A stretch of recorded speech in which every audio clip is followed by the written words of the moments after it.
ladies and gentlemen.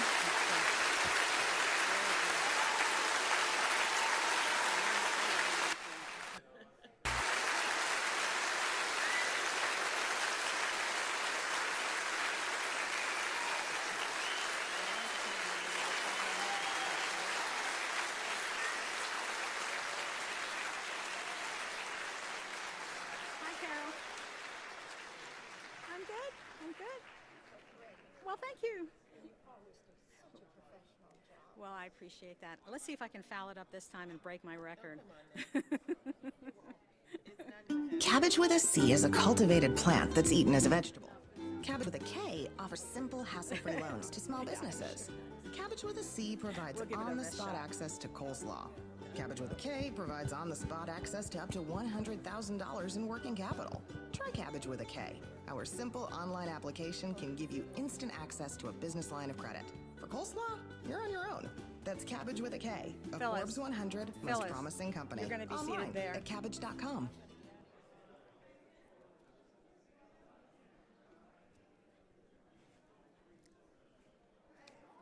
You worry about saving money, saving time, even about saving the planet. Hey. But how about saving yourself? Visit healthydelaware.org/save and find out how. Answer a few questions and learn what cancer screenings you need and how to prevent cancer. Screenings can help find 3 common cancers in Delaware early when they can be treated. Click on the banner ad now or call 211 and ask about cancer screenings. Save yourself. It's important.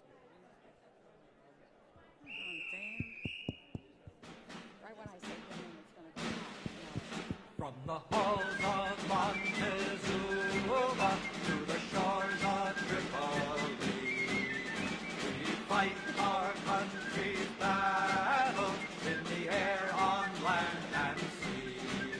First to fight for right and freedom, and to keep our honor clean. We are proud to claim the title of United States Marine.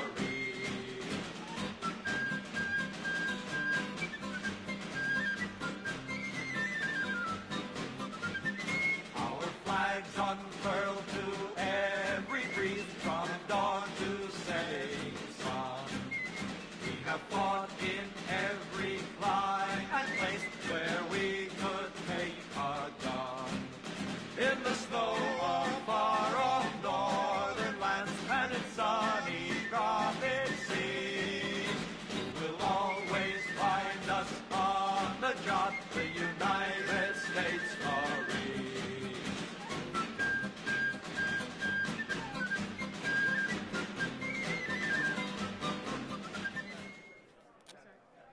Senate and one's for the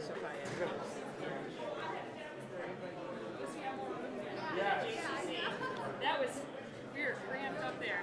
Hi, I'm Ellen Wasfie. Hi, Brenda Mayrack. Okay, good. Are you our moderator? I'm the moderator, All right. and I'm glad you told me your name because I have to know how to pronounce everybody's Just name. like it's spelled, Yeah, Mayrack. good. All right. Yep. We're All good right. to go then. So you get to herd the cats tonight. Yeah. All right. Hi there. Hi, Beverly Jackson. Nice to meet you. Ladies and gentlemen, what we're going to do tonight, because of the inclement weather, is to allow a few more minutes for audience and candidates to arrive. So I'll give it until 7:05, 6 or 7, and then we'll start, okay?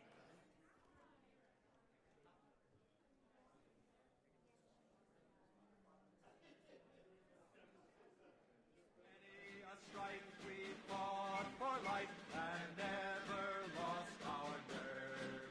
If the Army and the Navy ever look on heaven see, they will find the streets are guarded by United States Marines. Maybe ask Ava if she can provide a Dell State student to help you. Ava is right in front of you, directly in front of you. Standing in the middle of the chairs with your back to the Okay. Well, ask because once it starts, we have to have somebody ready. Have her pick a substitute just in case she doesn't get here.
It is now 7:05. Would the candidates kindly take their places so that we can get started in a few minutes?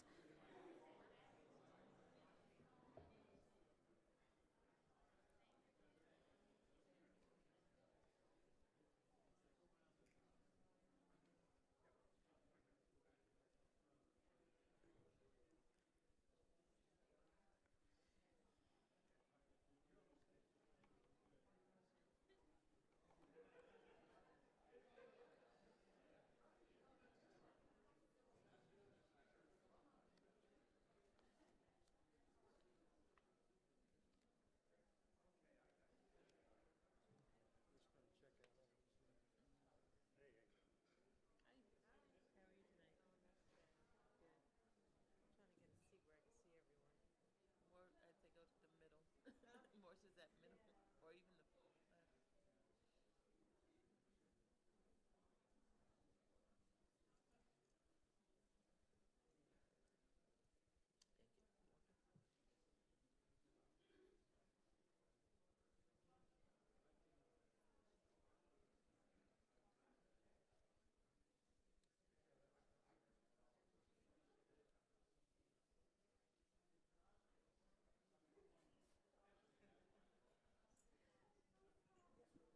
Check, check, check, check. Check one. Check one. Oh, right. Hey, how are you? Good.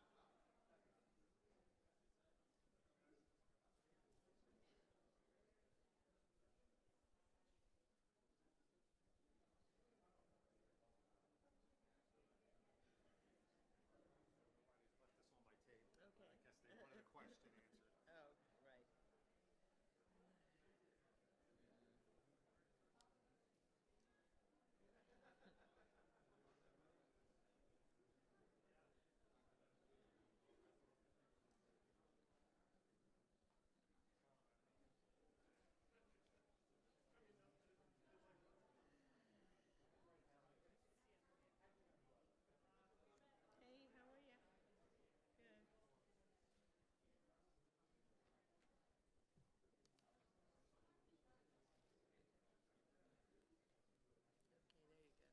We have a problem with candidates not being here. There's quite a few of them. Hey. Hey, Bill. How are you? Quite a few of them in there, haven't made it yet. Hello, Tom. How are you? How are you? Hi. A lot of the questions. For the 1 minute, how do we know that we're getting close?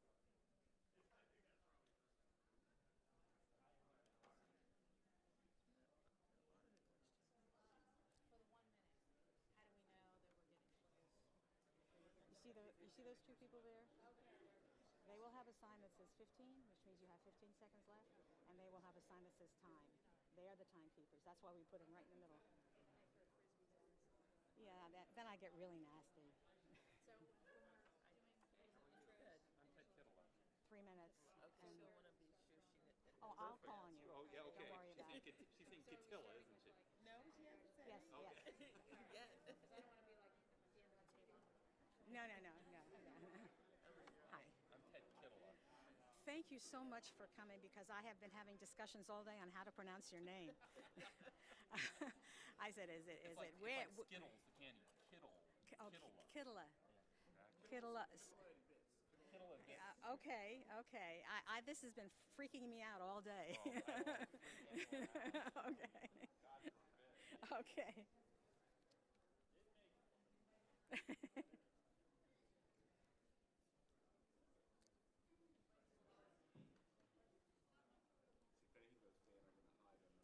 Okay. No weapons allowed.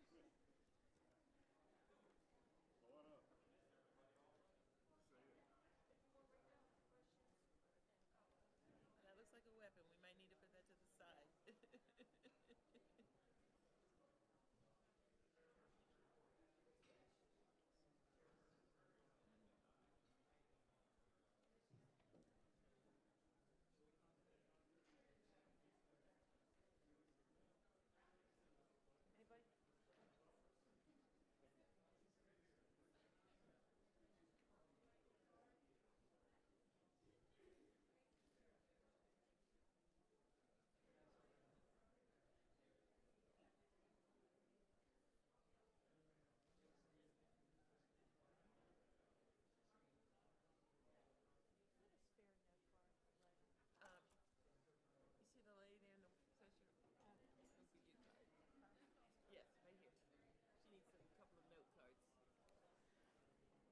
All right, ladies and where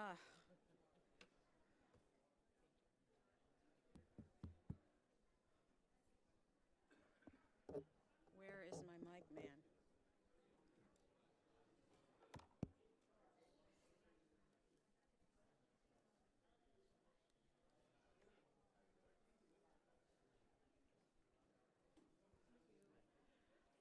If everyone will take their seats, we'll get ready to begin.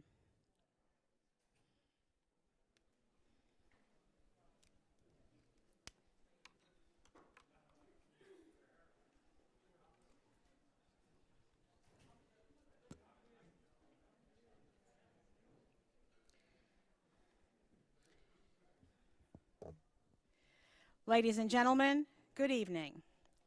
Is this mic hot? Can you hear me? Okay. My name is Ellen Wasfy of the League of Women Voters of Kent County. On behalf of the League, the American Association of University Women, AAUW, Dover branch, Delaware State University, and WDSU Radio, it is my pleasure to welcome you all to Candidates Night 2014. Tonight's program will afford us the opportunity to hear a discussion of issues and opinions which will enable us to make more informed choices on Election Day. This evening, candidates for United States Senate, United States Representative, State Attorney General, State Treasurer, and State Auditor of Accounts have been invited to participate. Let us now turn to the format of this evening's debates. All candidates will have 3 minutes for their introductory statements outlining issues of particular importance to their campaigns.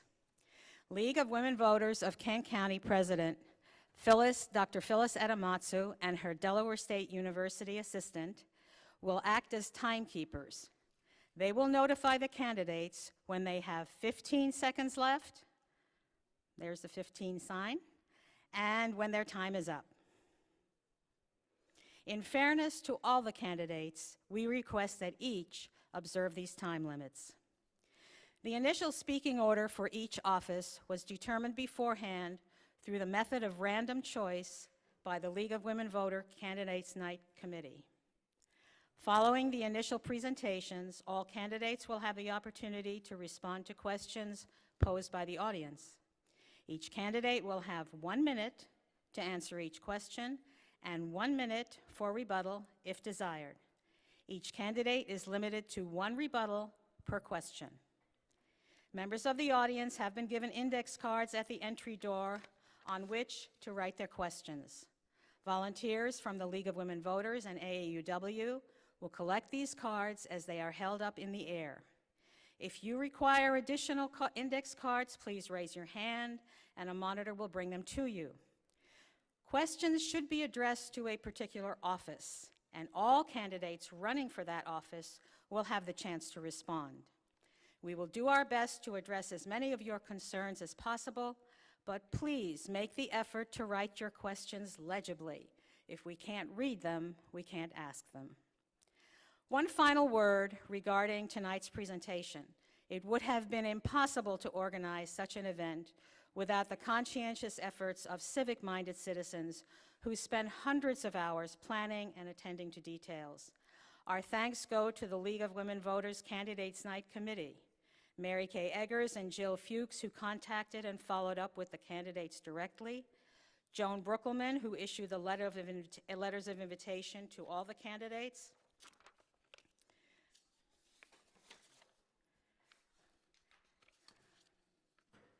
Fred Brookelman, who formatted and published the printed programs and produced the candidate name tents, and Beverly Jackson, who is assisting the moderator this evening.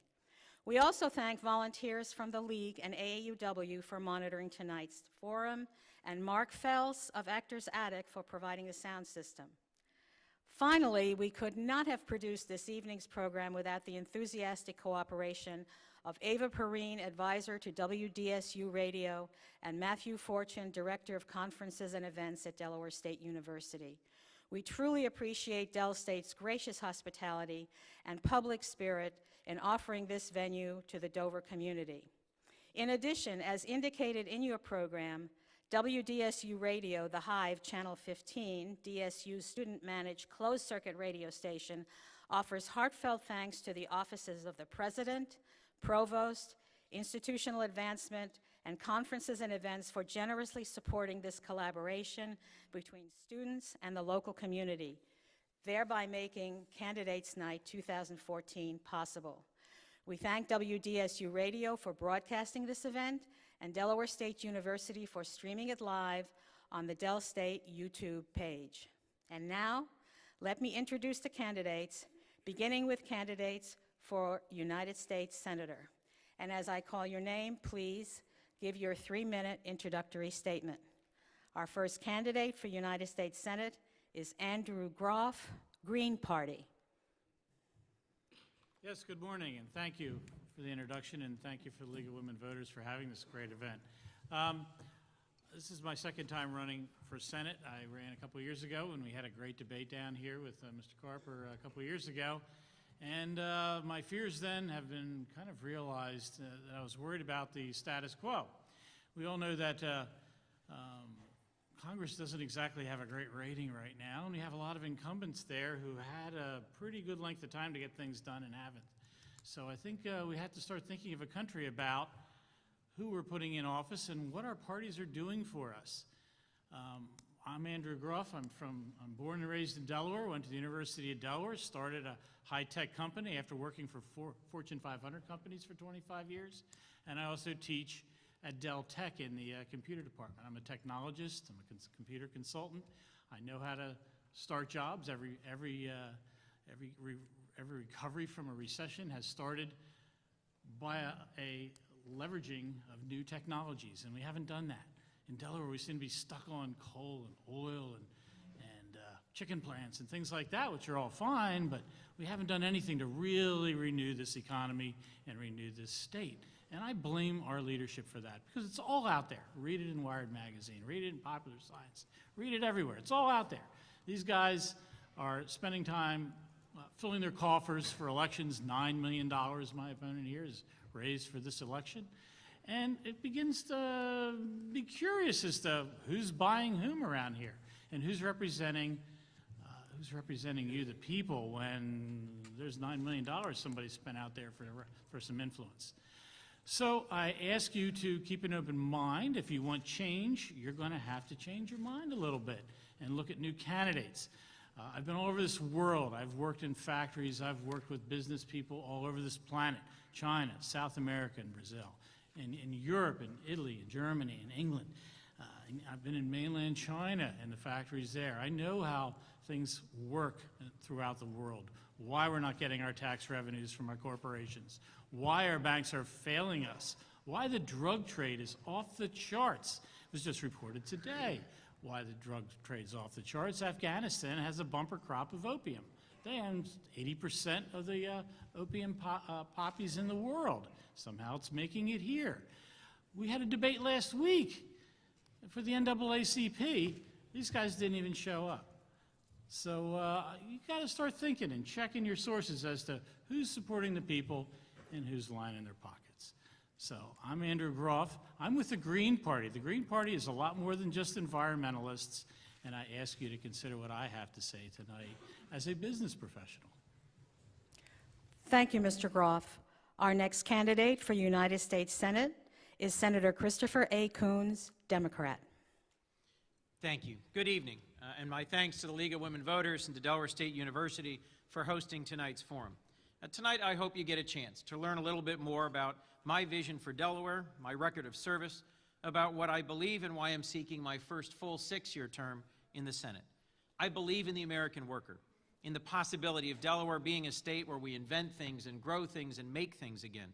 And that's why every day I am fighting harder to help the private sector grow good middle-class jobs.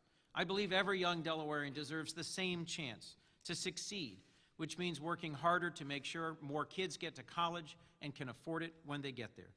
Frankly, it's not easy getting things done in Washington, but when I'm able to break through the gridlock and to help our volunteer fire service deal with some of the unexpected costs of the new health care law, or when I'm able to work across the aisle and restore funding for our child advocacy centers, I know I'm making a difference in the lives of people I care about deeply. I'm proud to represent Delaware in the United States Senate, but it has been a frustrating place to work. Congress, the Senate, and House spends too much of its time on manufactured crises rather than dealing with the issues that really confront us going forward. I have been doing things differently and have been ranked one of the most bipartisan senators in the current Senate. I'm running for my first full term because I'm committed to creative bipartisan solutions. I'm working to give companies, including startups, incentives to grow and expand here. I'm working to revitalize our manufacturing economy and to connect workers to jobs and skills of the 21st century. Through more than 20 job fairs that I've hosted along with our congressional delegation, I've connected thousands of ready-to-work Delawareans with thousands of ready-to-hire employers and their jobs. Dover has a robust manufacturing community, from Playtex to ILC, Hirsch to PPG right here. And as I have visited all of them, I've heard the same thing, that we need to strengthen the skills of our young people in our workforce for this century. So a few weeks ago, I announced right here on this campus a bipartisan bill that would incentivize our colleges to work with manufacturers to build out programs of skills training most relevant to the needs of this century.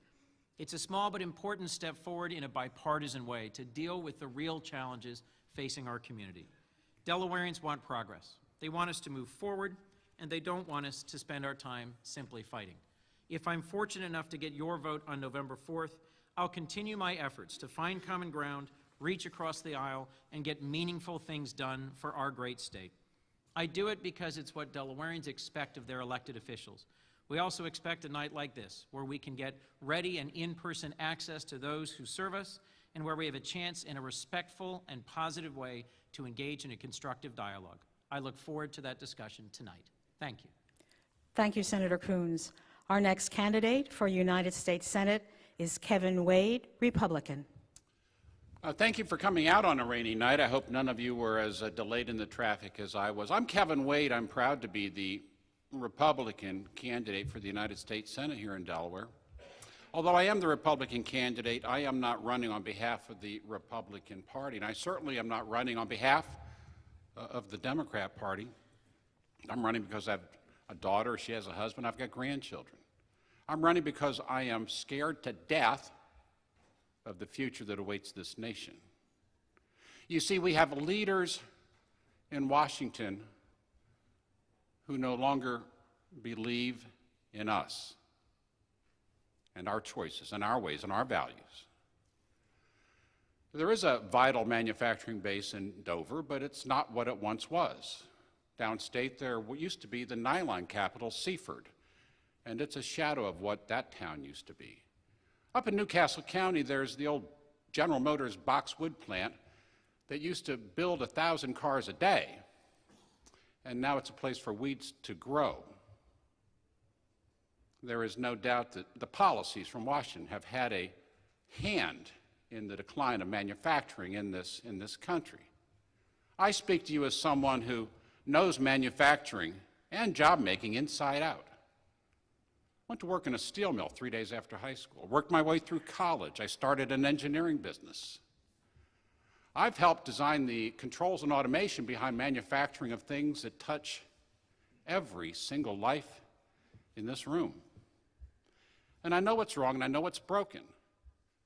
And until we use some common sense and we truly bring some experience and some judgment to solve the great problems before us, we will just ceaselessly go around in a circle. I know that here in Delaware we have some of the highest electric rates in the nation. I'm an electrical engineer. I know how they make electricity. There's nothing special about the electricity that goes through our cables except that it's so expensive. In effect, it puts a do not enter sign up on the state boundaries to deter manufacturers. You can no more grow manufacturing jobs with high electric rates than a riverboat can navigate without water. We have a tax code that punishes overtime. It punishes hard work. It punishes business success because the government feels that it has the first rights to the first fruits of your labor, preventing businesses from being able to reinvest and to grow their businesses, as they've already shown they can grow a business because of the profits they show. We'll talk about this and more. We'll find some answers tonight, you and I, all of us, because we're all in this together. Thank you very much. Thank you, Mr. Wade. We now turn to our candidates for United States Representative, and we begin with Bernard August, Green Party candidate. Hello, excuse me. My name is Bernard August. I'm a native Delawarean, born and raised in Hedgeville and Wilmington. I'm an ex-automobile worker, and I'm an environmental activist and human rights activist and a peace activist for 45 years. I'm running for office, this is my second time, because, as a Green, for one, because we have good values. I was a Democrat for years, and I just got disgusted with how the parties were acting when it came to the working people of the state. I watched my job go out the window and be replaced by a robot, literally. I'm an automobile worker. So we're suffering from a lack of work, good, meaningful work, but we're also suffering from technological displacement. And Delaware is not preparing itself with its infrastructure problems for the future, or training our children in school for the future for these new high-tech jobs that are here, that Europe have had for the last 15 years in construction of renewable energy systems, such as wind generators and solar panels, high-speed electric trains, you name it. Delaware and our country is at least 30 years behind on a lot of this, and that's because of the systems in Washington are controlled by a few people, the 1%ers, who do not want to get off of their control of everything. These monopolies have been running this country for about 150 years, and this has to come to a stop. It's stifling competition. It's stopping new ideas, new innovations, because of old tech and old ideas. I'm a Green Party because I'm part of the largest party in the world. I'll explain that to you. We're in 72 countries. While we have similar values, we are political established parties in many countries, and we hold parliamentary seats in Germany and Australia and New Zealand. Many city halls in the United States have Green Party leadership in them. We are a party that is focused on the future.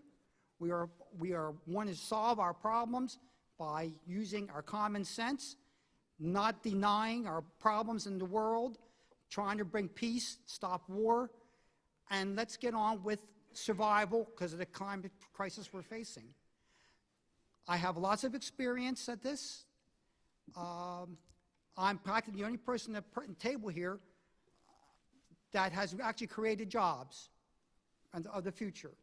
I was an activist, and I got language put in so we would have a renewable energy portfolio standard in Delaware, so it produced 3,000 solar jobs.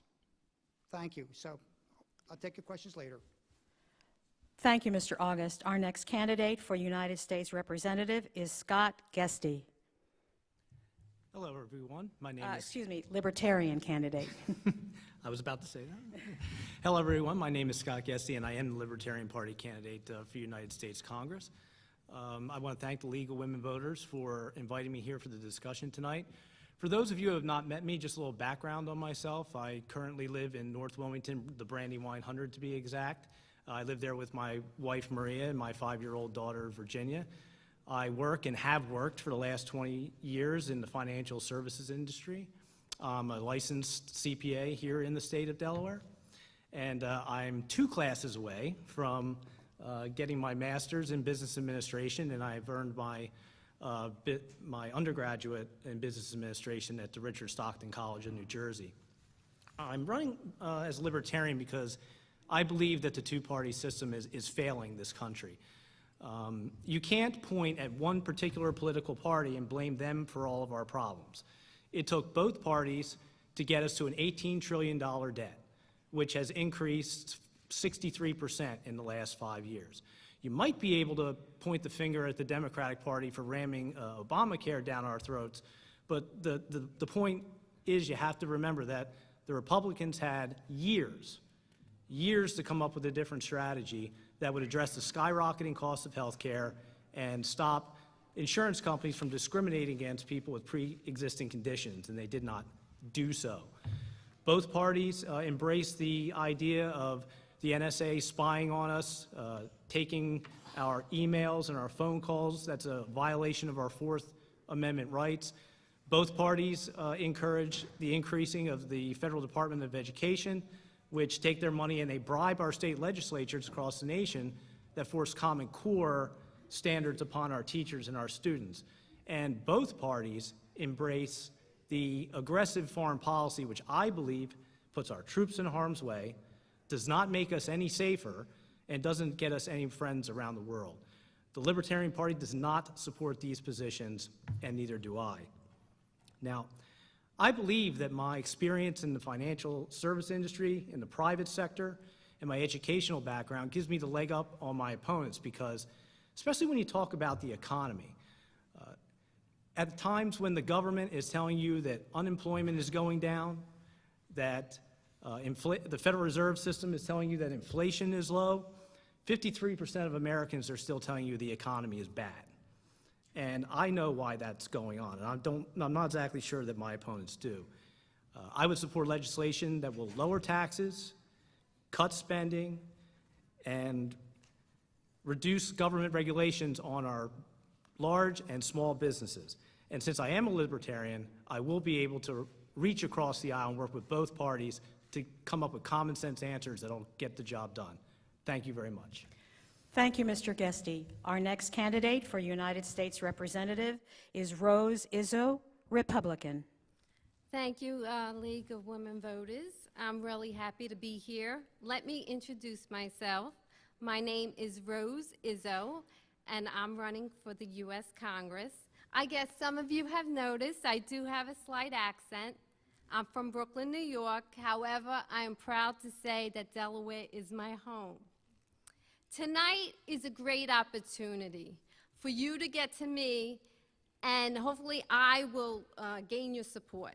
I understand how hard it is to live on a small income, and the fear that there's more money going out than there is coming in. Prices at the grocery store keeps going up, and products keep getting smaller, making it harder for us to feed our families.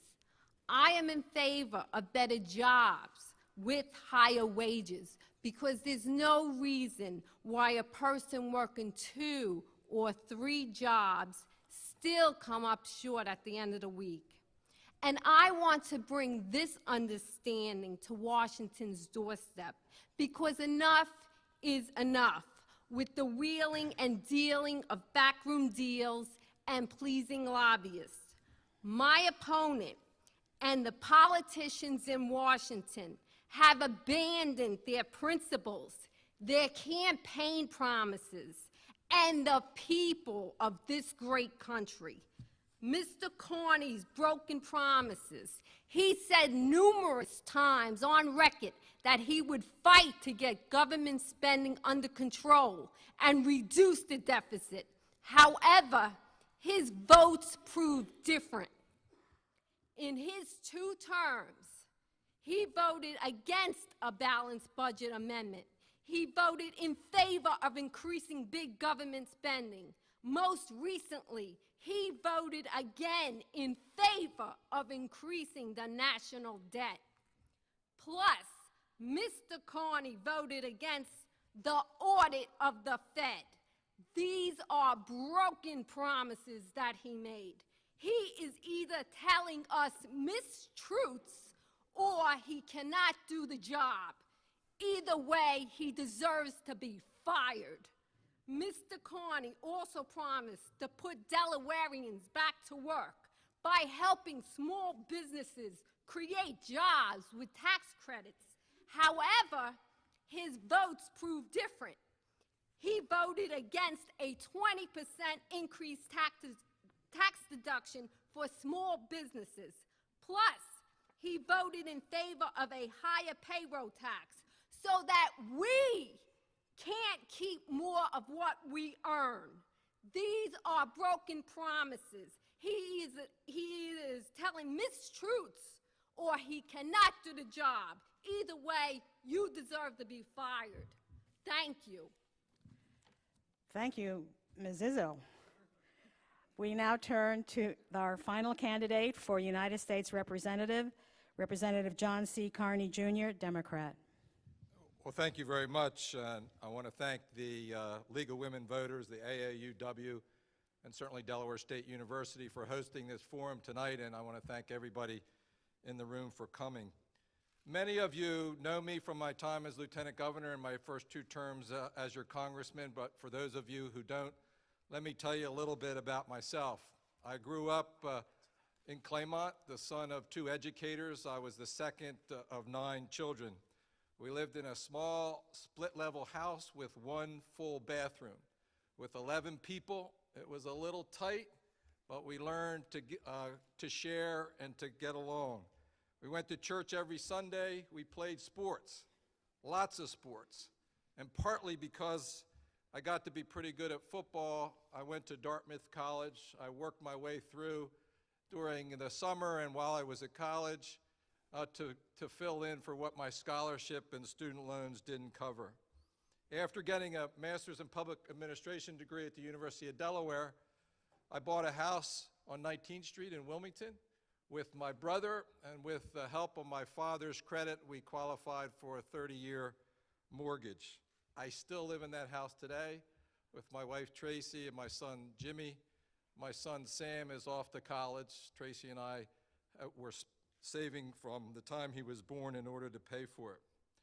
I told Delawareans when I was first elected that I would go to Congress to try to address the serious challenges facing the country, and that's exactly what I've done.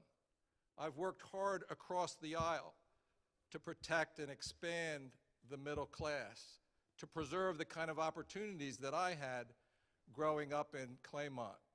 I've worked to make college more affordable so more students across our state have the opportunity to get an education, to compete for the good jobs in the global economy. I've worked hard to preserve the 30-year fixed mortgage so young families can get a mortgage to buy that first home.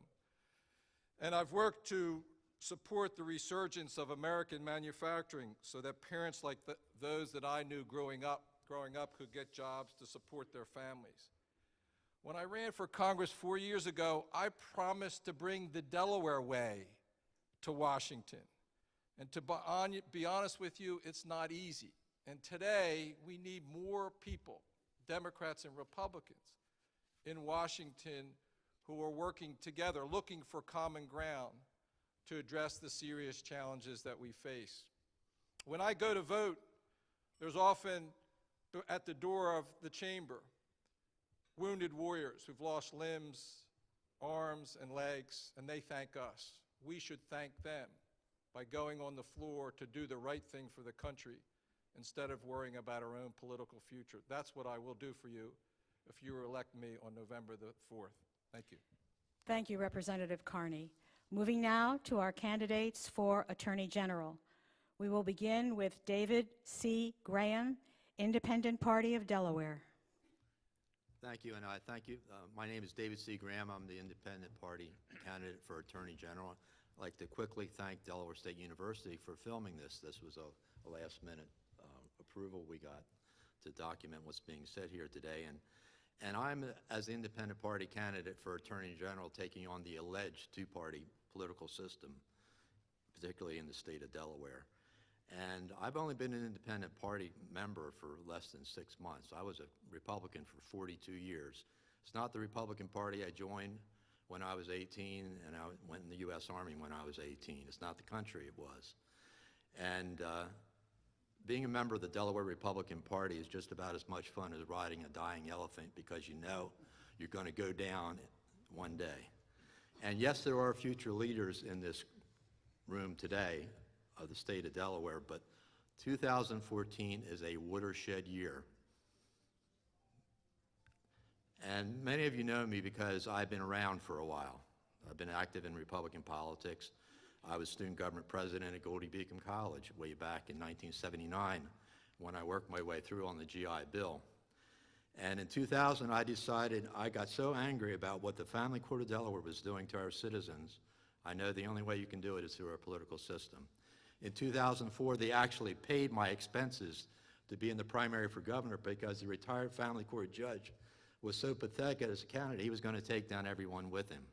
In 2008, when the alleged Republican candidate, who is now our economic development officer, announced suddenly he was going to resign, and the day after, this family court judge said he wasn't going to run, I paid the filing fee, and they threw him in front of me to stop me.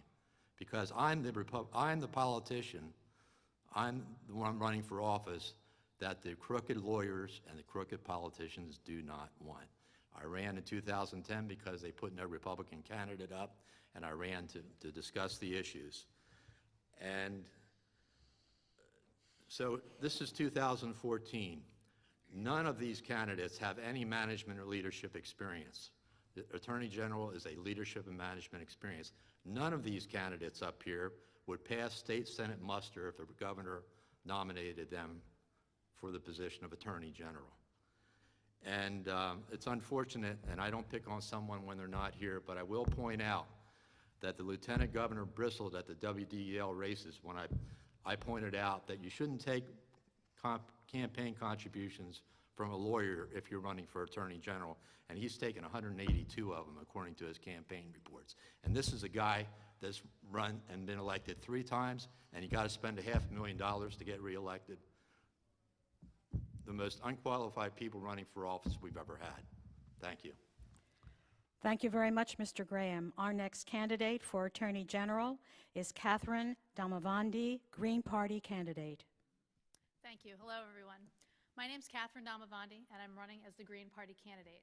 First, I would like to thank Delaware State University, the American Association of University Women, Dover Branch, and Delaware and the League of Women Voters for putting on this forum tonight. And I thank you for all coming out to listen to what all the candidates have to say. When I graduated from law school and I passed the bar, I decided to work at the Attorney General's office. At the time, the starting salary at the Attorney General's office was $43,000 a year, and the law firm down the street was paying $140,000, and I was over $100,000 in debt just from law school alone. So the reason I went into public service is because I knew that I could make a difference, and I've stayed with it. If I had stayed at the Attorney General's office, it would have been 15 years this January.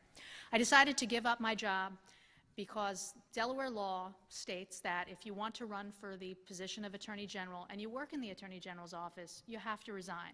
It's an unfortunate law, and the result of it is only the incumbent can run. So people who are qualified for that position have to choose giving up their job for running for that office. And this office means so much to me that I was willing to make that sacrifice because I know what works in the office and how we can make things better. So I hope that I can gain your confidence tonight and hopefully persuade you to vote for me on November 4th. What I'd like to do in the Attorney General's office is first focus on how we look at crime. We should have a unit that deals with career criminals, and we should look at crime as a business because the people who bring violence and drugs and guns into our neighborhoods, they're doing it for a reason. They want to sell drugs, so let's try to get the people at the top, the people who are managing, get those people out and not keep targeting the people at the bottom who are selling the drugs. When you take those people at the bottom out, more people will come. They'll fill those positions. Let's take the people at the top out. The other thing we need to do is look at our economy. When we look at the places in our state, whether it's Seaford or Wilmington, those are places that used to have manufacturing jobs, and we don't have them anymore. And those people who are unemployed, they're the underserved population. They don't really give campaign contributions, and a lot of them don't come out and vote. So I don't think that our electorate really focuses on them. And the Attorney General's office now has a crime strategies unit that I would like to use to work towards getting those people who are out of work, get employment for them so we can strengthen our communities. Because unfortunately what happens is when our working class folks, the neighborhoods start going down, the people who can move out do move out. So the neighborhoods go down faster. The other thing I'd like to do is focus on identity theft. Delaware's 4th in the nation in fraud, and we're 12th in the nation in identity theft. So we need more people prosecuting. And the other thing I'd like to do in order to implement my plan without raising any taxes is let's get rid of the duplicate jobs that we have and put more people in the courtroom and do what we're supposed to do. So I hope to get your confidence tonight. I'm Catherine Damavandi, running on the Green Party ticket. Thank you. Thank you very much, Ms. Damavandi. Mr. Den has not arrived yet. He's not there? I can't see from here. All right. He informed us that he would be late. He will be allowed to make a statement when he arrives. Our next candidate for Attorney General is Theodore A. Kittela, Republican. Good evening. My name is Ted Kittela. I'm a courtroom attorney. I'm not a career politician. I'm a native of Sussex County. I was born and raised in Seaford. I'm a Wilmington small business owner, and I got into this race because of what happened this year. 3 times this year I was contacted by my children's school to be told that in their school was working a sexual predator. First it was the head of the school, then it was the wrestling coach, and then after that, something near and dear to my heart was the mock trial coach at the school, who happened to be a deputy attorney general. Something has got to give, folks. I decided that on November 4th, the people of the state of Delaware needed a choice, and I was going to offer them that choice. What's my skill set? I'm a member of the Delaware Bar. I've been practicing for about 14 years. What does it mean to be a courtroom attorney? It means that I actually do go into the courtroom. It means that I do argue cases. It means that I've actually been the first chair trial lawyer. I've represented people in all walks. I've represented Fortune 500 companies. I've represented Delawareans that are facing foreclosure. One of the cases that's most dear to me is a man right here in Dover. He's a veteran. Nice guy, African-American man, bought a house when he was in the service, and then all of a sudden, out of the blue, he faced some financial difficulties. He's driving a dump truck now, and the problems that he faced was because he wasn't making enough money like he used to when he lost his union job. I took his case on because he was being foreclosed on by one of the big banks, and they were going after him pretty hard. Of all the people that are sitting up here, there's one person that's actually sued the big banks. That's me, the Republican candidate. The fact is, folks, that one-party rule in this state has really flip-flopped everything that you might think about Republicans, Democrats, independents. The fact is that one-party rule is not working. You need a political outsider to come in. I've represented the underdog throughout the course of my career. Story with my client here in the case against the banks, that's nothing new for me. Folks, something has got to give because the homicide rate in the city of Wilmington is horrible, and it's spilling over into the city of Dover. So folks, my name is Ted Kittela, and I'm asking for your vote on November 4th. Vote for the courtroom attorney. Thank you, Mr. Kittela. Our next candidates are for the office of State Treasurer, and we begin with Sean Barney, Democrat. Good evening. My name is Sean Barney, and I'm running to be your next treasurer. I want to thank you all for being here tonight and say a special word of thanks to the League of Women Voters for hosting this forum. With all of the money that is pouring into our politics right now, including into this race, the work that the League does to ensure that government remains accessible to and works for all the citizens is as important now as it has ever been. After 9/11, I enlisted in the Marine Corps, and I served and fought and was wounded in Fallujah, Iraq. I was inspired by the example of the World War II generation, by their ethos that those of us who have been fortunate in the opportunities that our country has afforded us ought to be at the front of the line to serve and to give back. My Republican opponent, Mr. Simpler, will say that his experience working at a hedge fund in Chicago called Citadel makes him uniquely qualified to be your next state treasurer. I could not disagree more. The challenge Delaware's next treasurer faces is to restore accountability and transparency to the office and to ensure that state government in the way that it uses your hard-earned taxpayer dollars, serves all of the people and not just the wealthy and the well-connected. The hedge fund that Mr. Simpler worked at in Chicago is not transparent. It is not accountable. It does not work for all the people. It is, even among hedge funds, considered one of the most secretive on the planet. It serves only those wealthy enough to put up an initial minimum investment of $10 million. And it and hedge funds like it have been investigated repeatedly for their role in contributing to the 2008 financial crisis and for the way that they rigged the system for their own benefit and at the expense of those everyday Americans saving for college or saving for retirement. I will happily put up against Mr. Simpler's hedge fund experience the leadership lessons I learned in the Marine Corps, my education studying economics and public policy at Harvard and law at Yale, and my experience working with budgets at both the federal and state level as economic advisor to a senator and as policy director to a governor. As treasurer, I will work to ensure that when we spend your hard-earned taxpayer dollars, we do all that we can to get results for that money and to take no more of your tax dollars than is necessary to get those results. Marines are trained to leave no one behind. As your treasurer, I will be committed to serving and fighting for all Delawareans. Thank you very much. Thank you, Mr. Barney. Our next candidate for State Treasurer is David B. Chandler, Green Party candidate. I'm David Chandler. I'm running for State Treasurer as the Green candidate. I want to thank League of Women Voters and the other sponsors and all the audience for coming out.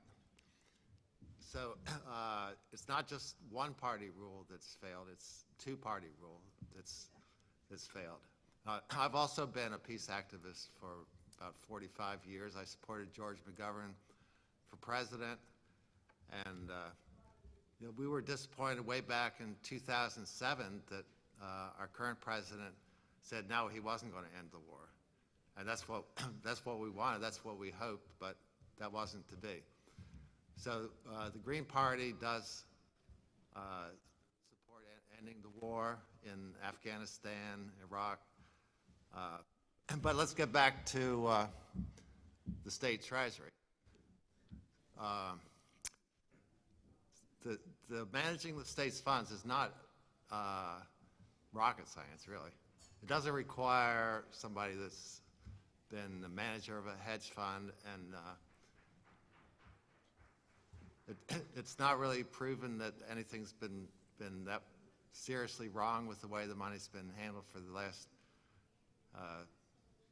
almost 4 years now.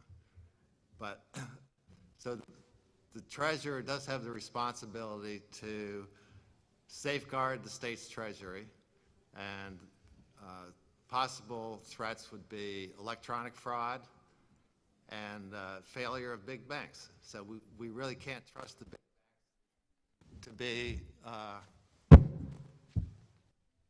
that stable, as we learned a few years ago.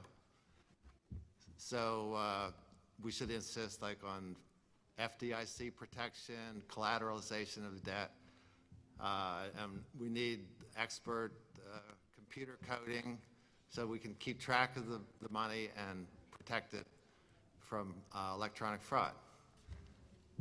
Okay, beyond that, the state treasurer is also a member of the State Board of Pardons. And the State Board of Pardons has the power to recommend commutation, pardon, or clemency, which I think is a very important role, which has not been carried out to its potential. Way too many people are in prison right now in Delaware. The war on drugs has been a massive failure, and especially people of color are locked up from an early age, lose their citizenship rights. So another thing is the death penalty. I would also support clemency for the death penalty.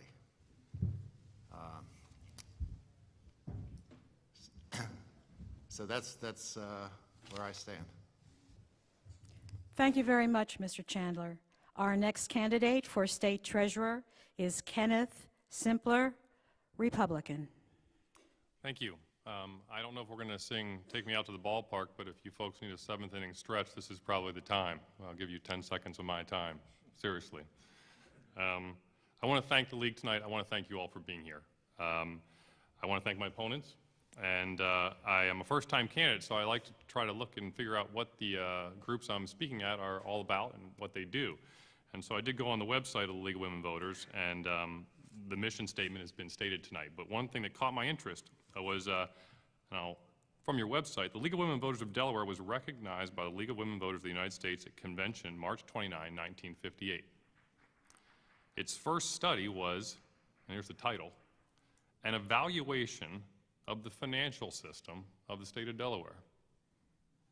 Now, I have yet to locate that white paper. I don't know if anyone has it with them tonight, but I think we could revisit it. I think we need a new one. I am running for state treasurer because financial systems matter. How we manage our money matters. And in that vein, I think actually having money management experience matters. Investing money, managing finances, it matters. Why? Because the treasurer's office is a financial job. And you don't have to take my word for it. My opponents have a different vision of what the job is, but I'll defer to our state newspaper. 2 weeks ago to this day, they wrote a lengthy centerfold spread about all the offices you're hearing about tonight.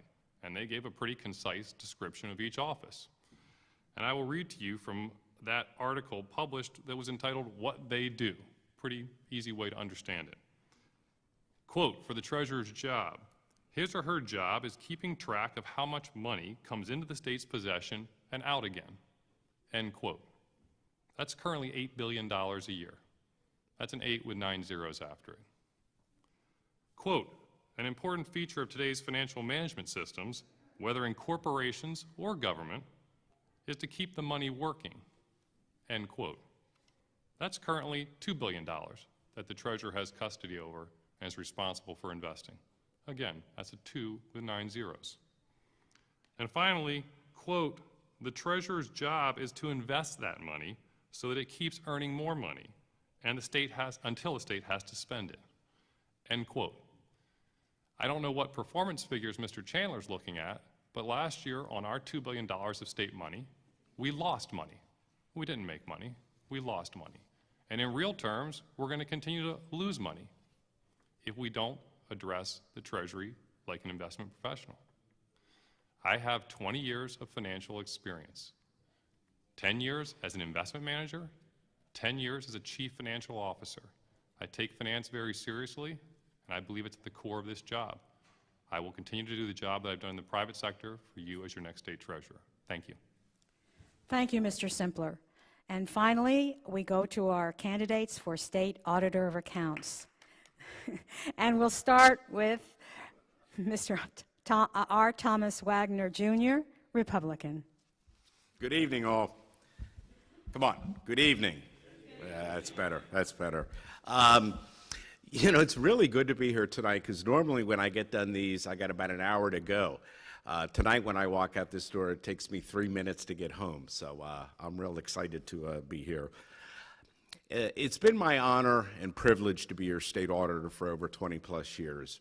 And in that time, I've seen the state budget go from a little over $800 million to $3.8 billion. In that time, I've had my office staff cut and dwindled. I've had salary restrictions put on me. But you know what? I've still managed to fill the office with CPAs and certified fraud examiners where there had been none before. I think we've put together the best group of accountants in all of state government.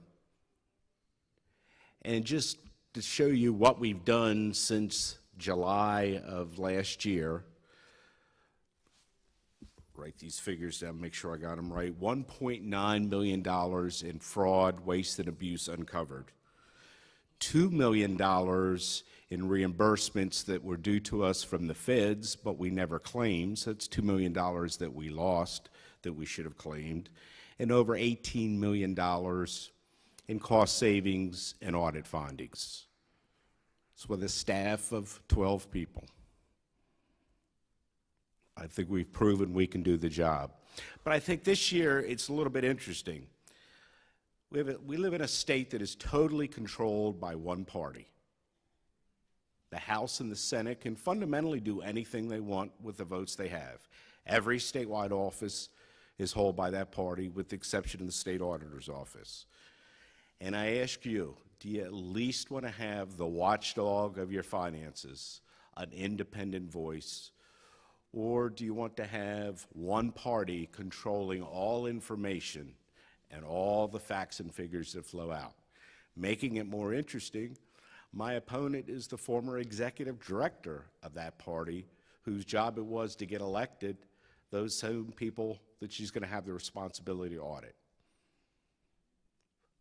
I'm Tom Wagner, and I'd love to have your vote in November 4th. Thank you. Thank you, Mr. Wagner. Our next candidate for Auditor of Accounts is Brenda R. Mayrak, Democrat. Thank you. Good evening. I'd like to thank the League of Women Voters, Delaware State University, and the AAUW for hosting this forum tonight. Also like to thank everyone for coming out and attending, and particularly some of the mass communication students that I got to meet before the forum began. I hope you're enjoying this evening so far. Thanks for being here. My name is Brenda Mayrak, and I'm running for state auditor. I'm a small business owner, tech entrepreneur, and attorney with a practice that's focused on auditing. I come from modest middle-class roots, and I've worked hard to get where I am today.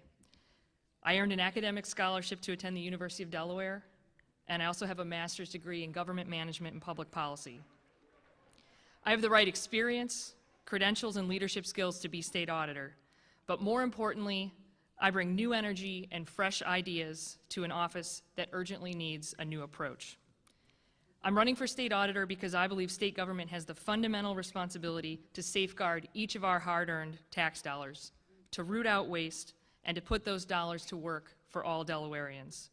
The auditor's office is vital to Delaware, but the job is not just about uncovering fraud after the fact or discovering it after it's been investigated in the media.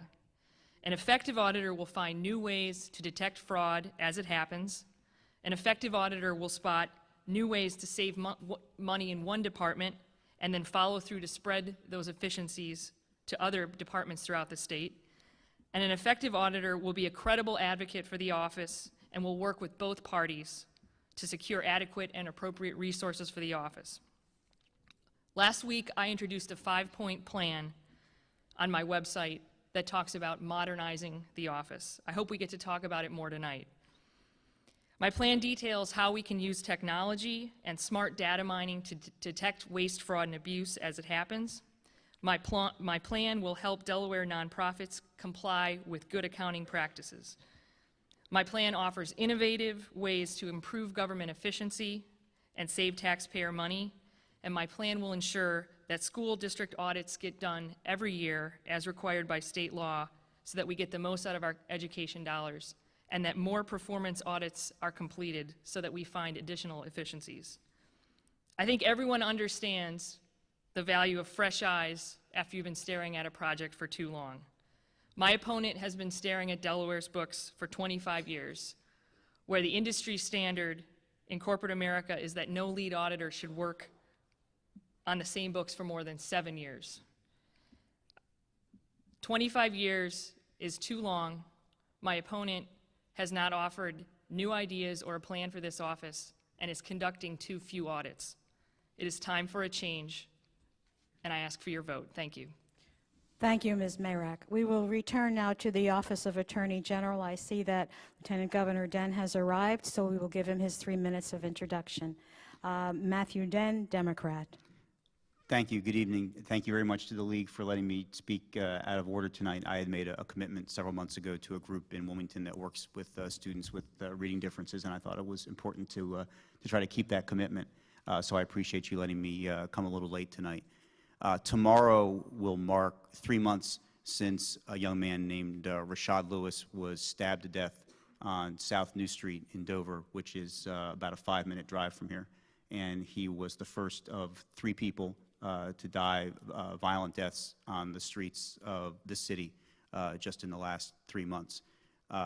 Anyone who thinks that, that violent crime in our state or homicide in our state is a problem that is limited to certain parts of the state is wrong. It is a problem that faces our entire state, and violent crime and homicide in our state are going up at the same time that they are going down in just about every other state in the country. Trying to help our state deal with that violent crime and homicide problem is what motivated me to run for this office, and it is going to be my primary focus if I have the privilege and the opportunity to serve as your Attorney General. I believe strongly that candidates who are seeking your vote ought to tell you pretty clearly what they're going to do if they get elected, and I've laid out a very specific plan for how I would try to deal with our state's violent crime and homicide problem. Some of it addresses improvements that we can make in basic law enforcement functions, having police officers from multiple jurisdictions in our state more visibly in communities that are having problems with high levels of violent crime, out of their cars, interacting with law-abiding citizens in the community, and also with people in the community who are not law-abiding. It addresses issues such as prioritizing prosecutions of certain types of crime in the Attorney General's office, such as gun crimes and enterprise crimes against people who are at the financial top of the heap in terms of some of the drug trafficking that is occurring. Again, some of it occurring right here in Kent County. And some of it involves trying to deal with our courts with respect to a problem that a number of law enforcement agencies have identified to me with people who have been taken into custody for violent crimes being back out on the street, including before their trials have been held, only days after they've been arrested for very serious crimes. Some other parts of my plan deal with the longer-term issues that we have to confront if we're going to be serious about getting violent crime down over the long term. The substance abuse disorder epidemic that has stricken our state, and again, it really knows no geographic boundaries. Our state's largest newspaper just had an article on Sunday describing the degree to which that problem has made its way well into Kent and Sussex County. About half of our inmate population is diagnosed with substance abuse issues. Recidivism, 2/3 of our inmates who are released from our prisons are back in again within 3 years. The absence of adequate programs for juveniles after school and in the summertime. These are issues that we have to address in the long run as well, and I believe that I'm well qualified, having been Lieutenant Governor, Insurance Commissioner, and a practicing attorney for 11 years in all of our courts to implement that plan if elected. Thank you for letting me be with you tonight. Thank you, Mr. Den. Before we turn to our questions, I would like to remind everyone in the audience that the debate guidelines of the League of Women Voters indicates that there shall be no videotaping of candidates during the meeting except by established media. We have established media here from Delaware State University, and we would greatly appreciate abiding by those regulations and not separately videotaping your own candidate. Thank you very much. The first question we have from the audience is actually a two-part question, and it's a little bit complicated, so I'm going to allow our candidates from the Senate and the House to have 1.5 minutes to answer these questions, simply because they require a more complicated answer. These are questions that have to do with energy and fracking. The first part of the question is, energy independence is a key issue. What is your position as related to the Keystone Pipeline, continued regulations on oil, natural gas, and coal, and the need for energy independence for our national security? The second part of this question is actually the flip side. What are your concerns about the environmental and health impacts of fracking to extract oil and gas from shale? We'll start out with our candidates for United States Representative, and we will begin with Representative Carney. Well, thank you very much. That is a very involved and difficult question that requires more than 1.5 minutes, but let me try it out. I believe in an all the above energy strategy, which means the country ought to develop every and all sources of energy while having a plan to reduce carbon emissions in the atmosphere. Without that as the base, then it's going to be very difficult to determine how you can have a coordinated plan to develop the rest. So it needs to include additional and the continuation of nuclear power. It needs to include the natural gas, development of natural gas in this region and across the country. and importantly, it needs to include the development of renewable energies to try to replace some of the carbon-emitting energy sources over the next generations. So it's an all-the-above strategy, and it is important. It was mentioned earlier about the need for inexpensive energy to regenerate our manufacturing base here in the U.S., and that is absolutely on point. And that's why I feel confident that we will have an opportunity to rebuild manufacturing in Delaware and across the country because of the availability of energy sources here in the U.S. With respect to, I see my time is up.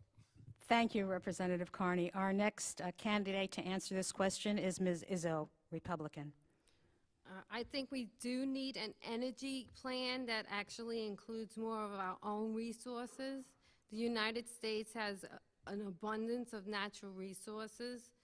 We need to start using them: natural gas, clean coal, biofuels. And my solution would be to get the EPA out of the way. You know, the EPA just unveiled new carbon coal emissions standards on coal-fired power plants. And plain and simple, this is job-killing coal regulations. Another example of the lack of leadership we have in Washington. You know, freeing up our ability to tap into our own resources will create jobs, a better economy, and personal wealth. Thank you. Thank you, Ms. Izzo. Mr. Guesty. When it comes to energy, I think we need to look at market principles to drive how we get our energy and how it's priced. I don't believe that the federal government should be subsidizing any type of energy, whether that be big oil companies or even solar and air. I mean, the market will sort out what is proper when it comes to energy and what will be the best for the country. One thing I agree with Ms. Izzo, we have to watch about the EPA over encroaching in terms of too much regulation on our energy companies, because that drives up price. But one thing we have to think about when it comes to energy and fracking and pollution is property rights. And groups don't have the right to pollute your air or your water. So it is proper for the federal government to be involved in this area, because if they don't, how can you yourself or your state government fight these companies that could pollute your air or your water if they're not paying attention? So I think we have to look at all the potential energy, like we said. We're getting a lot more oil out of the plain states, which is great. One of the reasons why your gas prices are going down. So we need to take a look at market forces, keep the regulations smart but low, and make sure that the companies aren't polluting your air or your water. Thank you, Mr. Guesty. Mr. August, Green Party. First of all, we do not need to be fracking. It's the most dangerous way and polluting way to produce energy. It destroys water tables. It emits radiation. It's a disaster.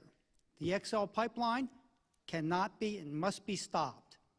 We are right now reaching levels of CO2 in the atmosphere, according to the International Panel for Climate Control, Climate Science, of 400 ppm. It's a very dangerous level.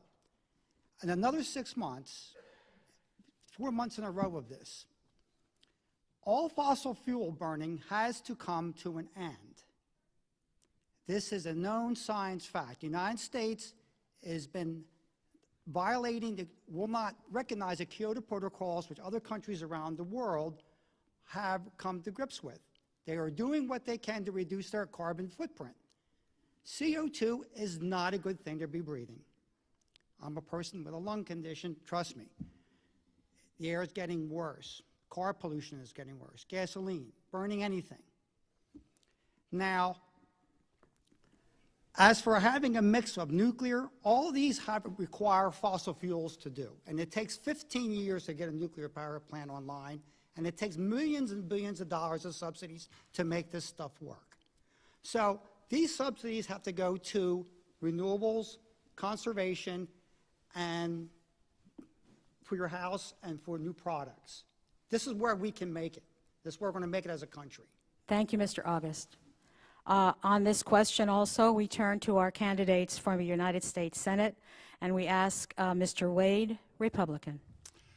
Well, I'm glad to bring a bit of experience here as the only one in this, at this panel who's actually worked in the oil and gas industry, and I think made it better by my efforts, and I know I made a paycheck. First of all, let's straighten out the Keystone Pipeline. Most of it's already built. There's only a few miles that hasn't been finished. The reason it's not finished is the Democrat Senate can't make a decision on it, but much of it's already finished and it's in use. It goes on for hundreds of miles. We've just succeeded in annoying our best friends in the world, the Canadians, but I guess that's good foreign relations. I don't believe we should have subsidies for oil companies. Their job is to run their business safely, make their profit, pay their taxes, and get people to work. We have in North Dakota an example of what happens when Washington doesn't get to interfere too much. Around here we have discussions about, well, the minimum wage. But they don't talk about the minimum wage in North Dakota because the minimum wage is far below the starting wage. You see, where there's work and people are busy and they can make their own way, in North Dakota the starting wage at McDonald's and many places is $15 an hour in North Dakota and parts of Texas. I've been there. Likewise, if you have a commercial driving license, a CDL license, some of you folks know what that is. If you're 20 years old, 21 years old, you can make $100,000 a year if you're willing to work overtime. We have created a small miracle in this country with energy. Let's make a big miracle by getting Washington out of the way and start to show some experienced leadership. Thank you. Thank you, Mr. Wade. Our next candidate to answer this question for United States Senate is Senator Coons, Democrat. Thank you. In energy, we have two important but real factors to hold in tension. As a former member of the Energy Committee my first 3 years in the Senate, we worked hard to reach some bipartisan consensus on these two important issues. First, energy independence for the United States is important. The reduction in our energy costs is part of what's driving the manufacturing renaissance in our country. Fracking can be done safely if closely regulated and supervised. And in our region is driving down energy costs that are helping to increase manufacturing jobs. But it requires close supervision. Energy independence helps us in our geopolitical standing in the world, helps us support allies who we are seeking support from, both in standing up to Putin in Russia and in Ukraine and in standing up to Iran's nuclear weapons efforts. Energy independence is important for our economy and our standing in the world. But at the same time, climate change is real, and it's being caused by human action. And we need to accelerate our investment in innovation, in new power generation and distribution technologies, and in energy efficiency. The best way to save money and to reduce our energy consumption and to be competitive globally is to further innovation in energy efficiency. And I'm a bipartisan co-sponsor of several bills that would advance both an all-of-the-above energy strategy, investments in renewables, and energy efficiency. I do think there is a positive path forward between these two important poles. Thank you. Thank you, Senator Coons. Our next candidate answering this question for United States Senate is Andrew Groff, Green Party. Thank you. I think you've heard so far the nightmarish future you have in your hands. I won't get elected because I'm a third-party candidate, so I'm here just to tell you the truth. I know I'm not getting elected. This man's going to get elected. And when they say all of the above, you're screwed, okay?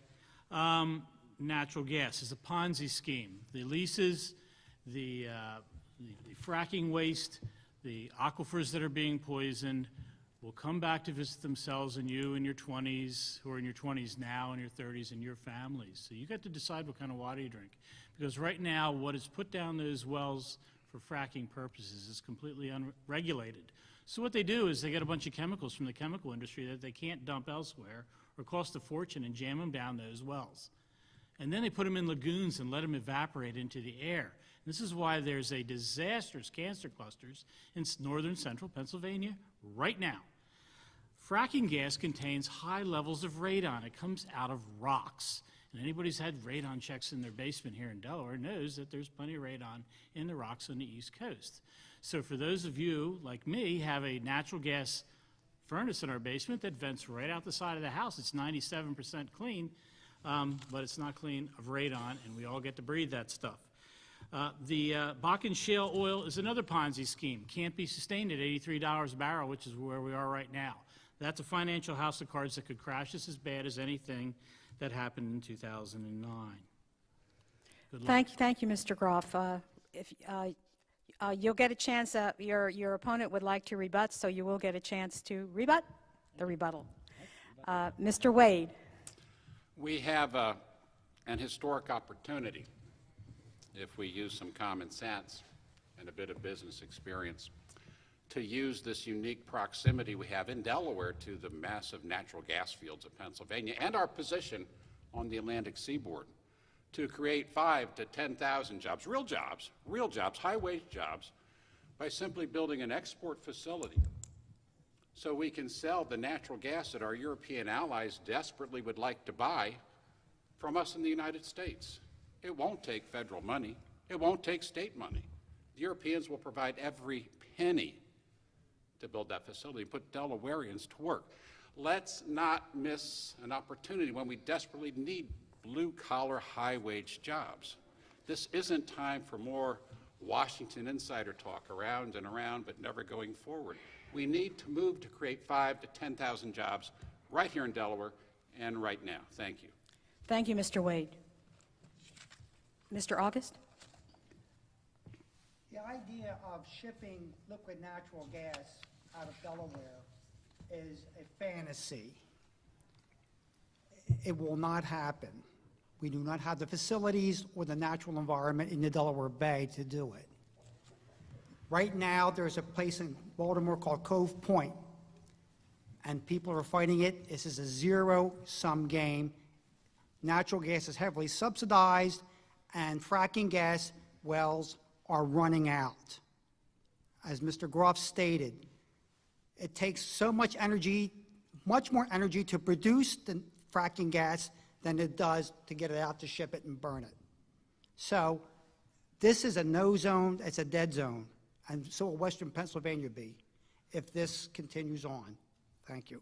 Thank you, Mr. August. Ms. Izzo. Mr. Carney, you said recently, you're trying to find renewable energy and reduce regulation, but you voted in favor of the EPA and job-killing regulations. You also voted a few times, but most recently against the production of domestic energy resources that would create American jobs, and you also voted against the exploration and development of American energy. Thank you, Ms. Izzo. Mr. Carney? Yeah, I think with respect to energy policy, one of the sad things about the U.S. Congress is that the majority of the members, the Republican majority, have voted several times just to flat out deny climate science. I mean, as a country, if we're going to move towards reasonable solutions, and if you think about everything that's been said by the members of each of the parties up here, there are opportunities for us to come together around a certain thing. Senator Coons talked about energy independence. It's a really high priority for the country, a really high priority for new industries. Cheap energy sources. If you want to talk about jobs and resurgence of manufacturing, you've got to develop energy sources so you can develop those plants here in Delaware and across the country. So there is common ground here. But on my side of the Capitol, we go on and rail about the EPA. If we're going to develop in an effective way, as Senator Coons has pointed out, fracking and those sources of natural gas, then we have to do it in a smart and safe way. Thank you, Representative Carney. Let's move now to our, do we have another rebuttal? Okay, fine, Mr. Groff, go ahead. Thank you very much. Just to top this off, I suppose, just as an example, in the country of Denmark, their electricity rates are about 35% less than the United States average energy rate. They have considerable renewables. These are dividends that pay off. These investments are in the future. These are new technologies that are well developed. They're well over 30 years old, yet we refuse to deploy them. They are an investment in our future. Anything we're burning is a destruction of our future. There are plenty of countries in this world who are doing this right now and succeeding marvelously. at it. There's free healthcare, free universities in Denmark. And this is all because they're not wasting it on burning stuff that they have to pump and poison out of the ground. Why can't we learn from the best in class? America can be great again. Right now, we're virtually a third world country, and our current Congress and our current parties have put us there. Thank you. Thank you, Mr. Groff. Now we will move on to our candidates for Attorney General. And there are two questions here. They are related, and they deal with rehabilitation and reentry. First part is, how can we fund more substance abuse detox centers and long-term drug and alcohol rehabilitation beds? The second part of that question is, shouldn't Delaware be focusing more on rehabilitation and reentry programs following incarceration, and shouldn't these programs begin during incarceration? And we will start out with Mr. Kittela, Republican. Well, thank you. I think those are two great questions, and I would ask the person that put that question forward, how can we not fund rehabilitation programs? The fact is that we have so many beds in Delaware for rehabilitation, yet we don't have enough. There is a wave of heroin addiction coming. If we're going to spend money on this, we might as well do it right. And from what I've been told by activist groups that I've met with, we are popping people too quickly out of rehab programs. We need more beds, and we need to be ready for the wave that is coming our way on this. Now, with respect to rehabilitation within the prison system, I've been a real big proponent of getting more vocational training. The reason why, that's the best way that we're going to be able to cut recidivism. If we can get real training, we can offer somebody their first real chance, not just a second chance. So I think both of those are good economic sense and good policy. Thank you very much, Mr. Kittela. Our next candidate will be Mr. Den, Democrat. Well, both of those issues, substance abuse treatment and doing a better job with inmates who are entering the community, are priorities for me, which you can tell by the fact that I brought them up during my opening statement without even being asked. And if you were to go to my website, they're a very prominent part of my platform for what I would do if I were elected to office. And I do think that the Attorney General has an important role to play in terms of getting both the General Assembly and also the private sector, insurance companies, healthcare institutions, to contribute to the resources that are necessary to get our substance abuse treatment system where it ought to be, where people who are willing to get treatment before entering the criminal justice system can get the treatment they need in a geographically appropriate place, the appropriate type of treatment without a waiting list where you miss the opportunity when they're willing to get that treatment. Again, we're not going to deal with the long-term crime problem if we don't do that. And as chair of the Criminal Justice Council, I actually have gotten the council to dedicate the largest percentage of its funds ever in its history to reentry programs. That's only a fraction of the amount of money of the total pie that we need to be looking at for reentry, but I'm proud of my record on that front. Thank you, Mr. Den. Our next candidate for Attorney General on this question is Ms. Damavandi, Green Party. This question is being posed to the Attorney General's office, probably because most people think that rehabilitation and reentry into society is something that the Attorney General's office should do. While in sentencing, that is something that comes up before a Deputy Attorney General who's in front of the court. It's the Department of Correction that runs these rehabilitation programs and also runs the reentry programs. It's also the Department of Health and Social Services that can supplement these rehabilitation programs with addictions. So these are actually part of the governor's office. And when Mr. Den spoke in his opening statement, he talked about these are the things that he wants to do in the future. And he's also been lieutenant governor for 6 years. Right now it's October, and all of the agencies, such as the Department of Correction and Department of Health and Social Services, are putting their budgets together. So I urge the governor's office to focus attention on this now. We don't have to wait for election of Attorney General. This is not something that the Attorney General's office does. It's something the governor's office does. It costs money, and we should implement it now or in a crisis. Thank you, Ms. Damavandi. Our final candidate for Attorney General on this question, David C. Graham, Independent Party. Yeah, I'd like to answer that in reverse order about incarceration and rehabilitation, because I had a personal experience of a family member who was incarcerated for 6 months and went through rehab at Gateway up north. and has been in successful recovery, which is lifelong, for 2 years. In fact, that person lives with me. The Attorney General position is a political position. It's a leadership and management position. And just because you have the position of Attorney General doesn't mean you can't say it's not my job. You do have the bully pulpit to speak out on those things. One of the first things we have to look at, because heroin is out of control in this state, there should be downstate facilities for that. And at 15 seconds is up, but we have an excellent correction commissioner, Mr. Robert Koop, who needs to be supported in his efforts. And as Attorney General, I would speak out and advocate for what the funds that are necessary to do that. Thank you, Mr. Graham.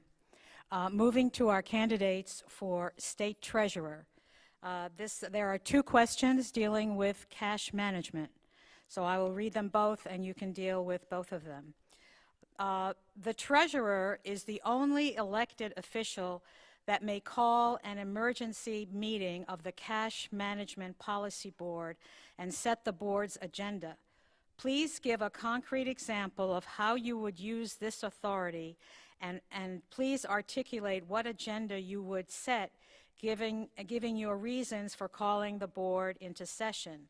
That's part 1 of the question. And the other part is related.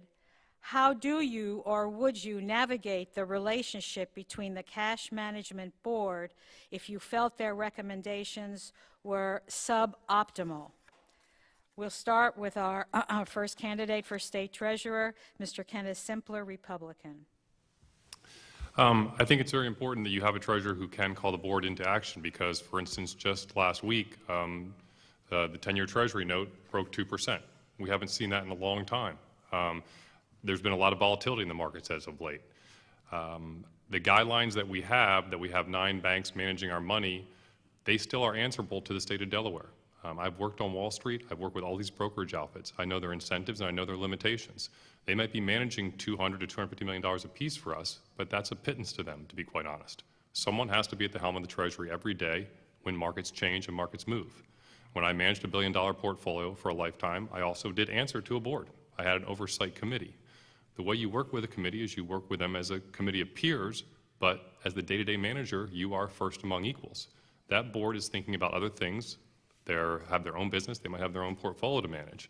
They're relying on you to bring to their attention meaningful changes in the portfolio or in the reaction time of underlying managers. That's what I did for 10 years. That's what I do as your next state treasurer. Thank you very much, Mr. Simpler. We'll move on to our second candidate for State Treasurer, David B. Chandler, Green Party. All right, so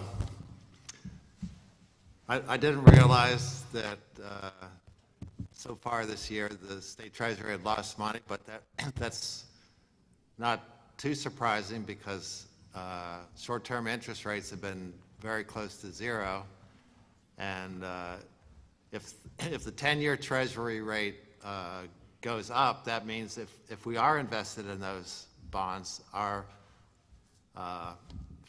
investment would go down in value because of the interest rate being higher. So I think there's a likelihood that interest rates will go up, and that's a reason not to go long in our investments. The other problem may be that we're paying way too much in fees, and that's why we're actually running a deficit in the state treasury. So does the Cash Management Board have a prejudice in favor of hiring bankers at excessive fees? I don't know, but that's what the treasurer has to deal with. Thank you, Mr. Chandler. Mr. Barney, Democrat. The system that we have in place in Delaware with the Cash Management Policy Board, where there are 9 members of the Cash Management Policy Board responsible for setting the policy guidelines for our investments, is one that requires the ability to work well with a group and work well with a very talented group of people who have strong opinions and reason to bring behind those opinions. That's exactly what I did as policy director for the governor, working with 16 members of the cabinet to help coordinate policy, move it forward, and see to it, which is the main responsibility of the treasurer, that it is successfully carried out. As far as an emergency meeting, my goal would be to try to avoid ever having to have a situation like that, because the goal of our cash management is to make sure that the investments are secure and safe, because if we were ever to lose 55% of our value of our portfolio the way Mr. Simpler's hedge fund did in 2008, it would mean default for our state. It would mean layoffs of state workers. In 2008, our portfolio did not lose money because we tend to take a conservative approach. Thank you, Mr. Barney. We move on now to, oh, I'm sorry, Mr. Simpler, you wanted to rebut? Sure. I think it's important to recognize that the other important function of the treasurer is to bring value-added ideas to the Cash Management Policy Board. I mean, there's 9 members, but you're one of the 9. If you have no value to bring to the board, we're not going to improve upon the architecture that we've had for 35 years. And let me be clear, in working in the markets, I had to change my strategy every 18 months or I was out of business. We've had a solid architecture for 35 years. We haven't revamped it, we haven't touched it. Right now, when I've studied the concentration limitations, the guidelines, the mandates that were enforced upon us at the Cash Management Policy Board level, in the current rate environment, we cannot make money in real terms. We will consistently lose money in real terms for our state's $2 billion portfolio, given the Cash Management Policy Board guidelines today. The Cash Management Policy Board knows this, but we have to think outside the box. Nothing stays static for 35 years. You need a treasurer who's going to bring value-added ideas to the Cash Management Policy Board. Thank you, Mr. Simpler. Mr. Barney. The treasurer sits on the Cash Management Policy Board to represent the taxpayers in much the same way that the Secretary of State sits on the board to represent the administration, and the Comptroller General sits on the board to represent the General Assembly. Because the foremost interest, as I mentioned, is in making sure that our investments are secure. We have to be clear about this. This is not some taxpayer-financed hedge fund. This is not something where you are chasing high returns on what are ultimately very short-term investments, because you need a treasurer to represent the taxpayers, because as I said, if we are to make risky bets that end up losing money, it ends up being our credit rating that is at risk, it ends up being state jobs and services for the most vulnerable that are at risk. Thank you, Mr. Barney. Moving on to our candidates for State Auditor of Accounts. We have a question that's specifically directed at the incumbent, Mr. Wagner, but we will allow both candidates to address the question. Mr. Wagner, on your campaign website, it says you have a law firm specializing in auditing and audit defense. On your law website, you say you specialize in unclaimed property. Please clarify these functions. I think that's actually, I don't have a law firm. That's my opponent. Oh, it's, well, it didn't say who was, it said incumbent. So, Ms. Mayrack, would you like to answer that question? I'd be happy to answer that question. Right.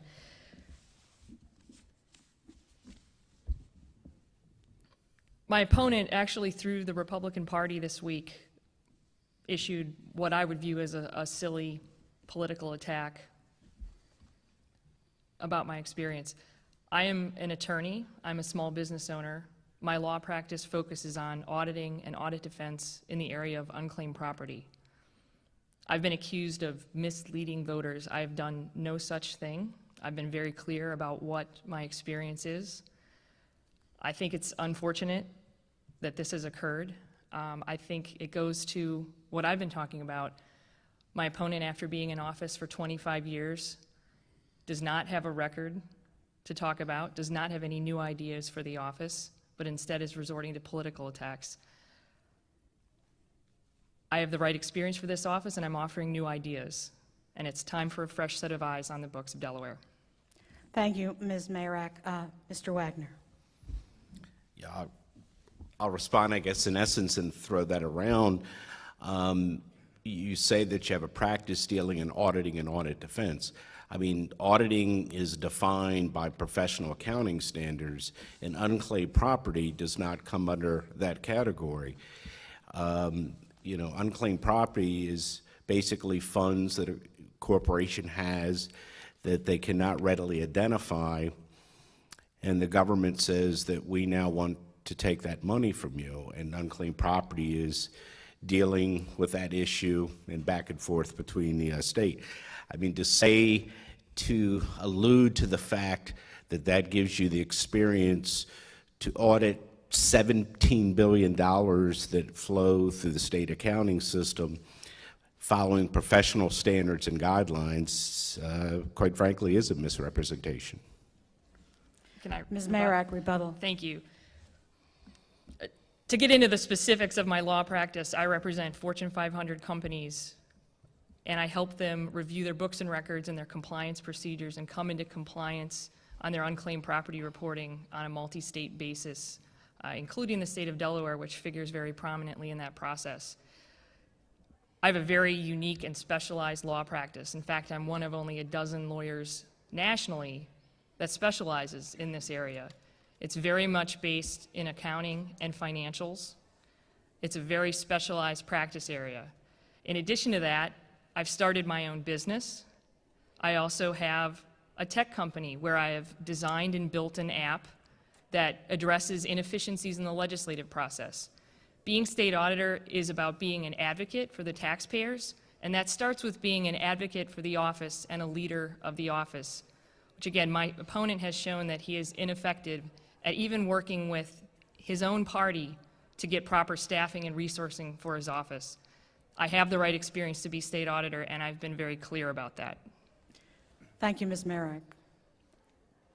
All right, no rebuttal. We'll turn now again to our candidates for United States Senate and United States Representative. I'm going to read this question because the next few questions addressed to our candidates for Attorney General deal with exactly the same topic. To our candidates for United States for federal office, how do you feel about the federal legalization of medical marijuana? And we'll start this time with our Senate candidates with Mr. Groff. Yes, thank you. I think we've figured out by now that the war on drugs has been a dismal failure. Mr. Den actually, to quote him, violent crime is up in the state. We have a heroin problem in the state. We don't talk about the meth problem too much, but I submit that that's probably growing as well. This is all on their executive watch, so your candor is welcome. Thank you, Matt, for telling us how bad a job you've done. Marijuana laws as part of the war on drugs has been a dismal failure. It's disproportionately jailed people of color. It has disproportionately broken up families of color, and it has also imperiled the finances of our government. I am for the decriminalization and normalization of the use of this plant. I believe it does need to be regulated, as alcohol is regulated as well. And I think we've seen evidence in Oregon and Colorado that this can be a great boon to government coffers, as well as saving money and lives for cancer cures. Thank you. Thank you very much, Mr. Groff. Mr. Wade, Republican. I think we can have a discussion here that's both important as well as maybe not so serious all the time. So I will readily admit that I have never heard of the word marijuana, nor have I ever heard of the word medical. But I know there are some who put that card out there because it's very much the topic for many people.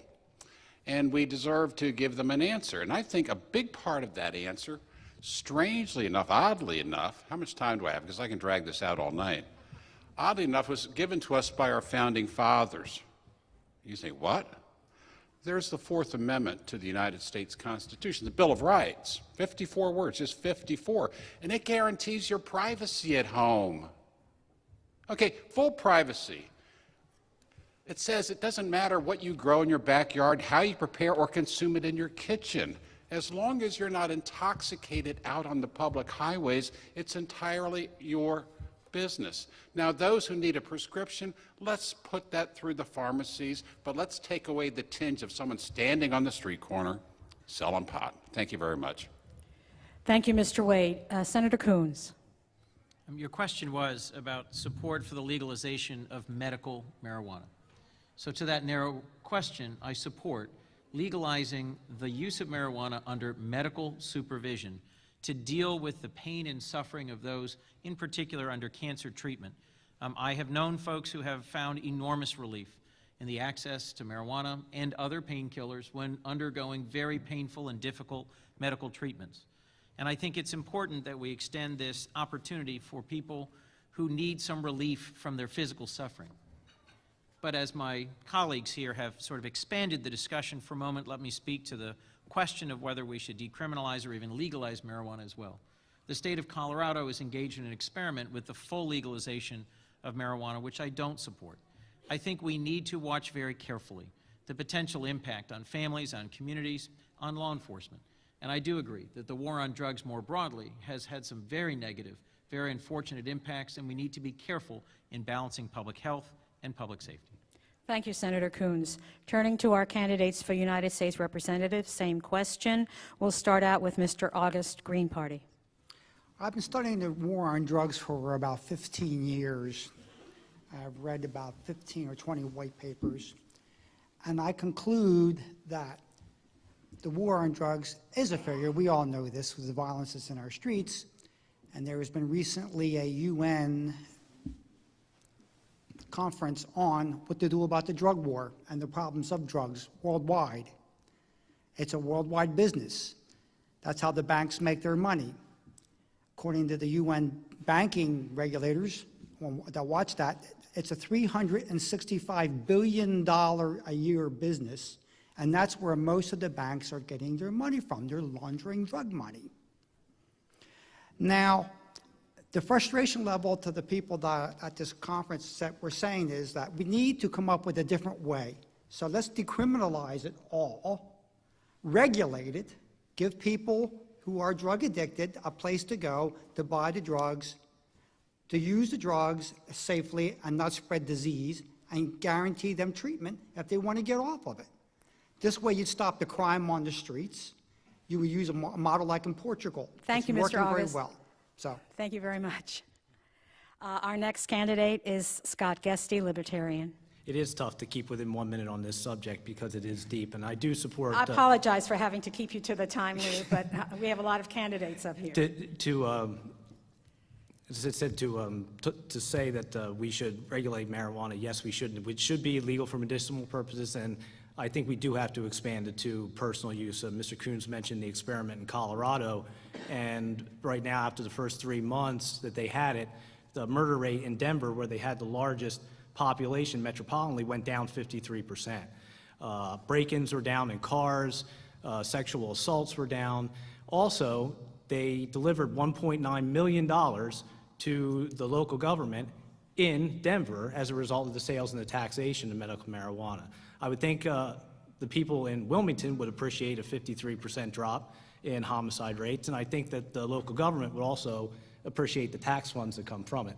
So I think it's important to not only recognize that marijuana should be legal for medicinal purposes as well, but we need to keep the government out of people's business, legalize it for recreational use, and as Mr. Wade said, what you do in your home is you're not on the street harming anybody, is your business. Thank you, Mr. Guesty. Ms. Izzo, Republican. I'm for a healthy economy and more progress. Thank you. Thank you. We'll move on to Representative Carney, Democrat. With respect to the question about medical marijuana, I think in marijuana legalization generally, it ought to be an issue that's left primarily to the states, and that's been the case with respect to medical marijuana, which is a settled issue in many states, including the state of Delaware. Our program's been set up, and it's, as Senator Coons has said, provides real relief for people with very debilitating disease. The issue of full decriminalization or legalization is one where we have two states that are currently legalized marijuana, that are selling it as a commercial product, taxing it, and we will be able to see the effects, intended and unintended. What worries me about it, I do not support full legalization. I think we ought to look at decriminalization for some of the reasons that some of my colleagues here have mentioned with respect to the negative consequences on street corners, and nobody knows more about those consequences than I do as a resident of the city of Wilmington. Thank you, Representative Carney. Turning now to our candidates for Attorney General, I have a three-part question here that deals with the same topic, but from a slightly different perspective. I'm going to read all three questions. Considering the arrest rate is disproportionate for marijuana possession between African Americans and other races, are you willing to support the legalization of marijuana to decrease the number of African American arrests for small quantities of marijuana? That's the first part. Do you acknowledge that most judges see that minimum mandatory sentences enacted to appear tough on crime are ineffective? And do you support, legalize, regulate, and tax marijuana like Colorado? So these are interrelated questions, and if you can address them all in 1 minute, that would really be great. And we'll start out with Mr. Graham of the Independent Party of Delaware. Well, I'm glad we got that question out there because it points to the fact that we don't have any leadership coming from the United States government down in Washington on this issue. To just do the whack-a-mole approach to drug enforcement in the states, it's unfair to the attorney generals in the states, and it's unfair to its citizens, because we didn't have this problem with drugs and marijuana 100 years ago when it wasn't regulated, and it's created a great organized crime, worldwide organized crime, making money.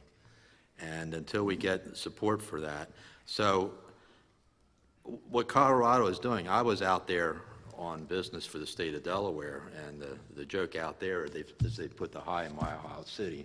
So at this point, I'd like to wait and see before we do anything in Delaware. Thank you very much, Mr. Graham. Next candidate would be Ms. Damavandi, Green Party. No matter what Delaware decides, if under federal law marijuana is still illegal, there could be a point where we have a president who decides to enforce the marijuana laws and go against what Delaware would have decided. But going to the three-part question, what Delaware, I believe, should do first is see what's happening in Colorado, see what's happening in California, because I think what the general population wants to know is marijuana a gateway drug to other harsher drugs? And you hear people say it's not. There are people who are going to go towards the harder drugs anyway. What Delaware can do is they can impose a moratorium for the second part of the question, well, the first and second part that say that it's disproportionate. They can impose a moratorium which says that we're not going to enforce this certain set of laws and see what happens. If that does affect the minority population and if the concerns about the gateway drugs, if that does turn out to be something that was not going to turn into a fruition. So whatever is decided, it's something that the General Assembly needs to decide, and I think that going towards a moratorium approach would be better because we still have those laws on the books. Thank you, Ms. Damavandi. Lieutenant Governor Den. I don't think marijuana should be legal, but I also don't think that its isolated personal use should be either clogging up our judicial system or fundamentally altering individuals' lives. So I support making its use in small quantities a violation, which would effectively make it the equivalent of a traffic ticket. I do think that there should continue to be some stigma attached to its use for non-medical purposes, and you can call me old-fashioned if you want, but I would like my 9-year-old children and their friends to still think that using drugs is bad. As far as minimum mandatory sentences go, I think that there is a good use for minimum mandatory sentences in some instances. The people who are thinking about committing serious crimes ought to have some certainty with respect to the punishment that would be associated with them. But I also think that there's a growing consensus that with respect to some of our minimum mandatories that we have in Delaware now, that we would do well to rethink some of them and revise them where they have had unintended consequences. So there are circumstances where minimum mandatories are appropriate, but I think there's a wide consensus that we ought to be taking a look at where we can improve that part of our code. Thank you very much, Mr. Den. Mr. Kittila. Thank you. I've come out very early on this on decriminalization. I think it should be decriminalized. My concern really with respect to the first part of that question, yes, it impacts minority communities a lot more. There is a very important book out there called The New Jim Crow. It looks at these issues, and this is a very important issue. There are people that are going to jail for possession charges. So yes, it does impact.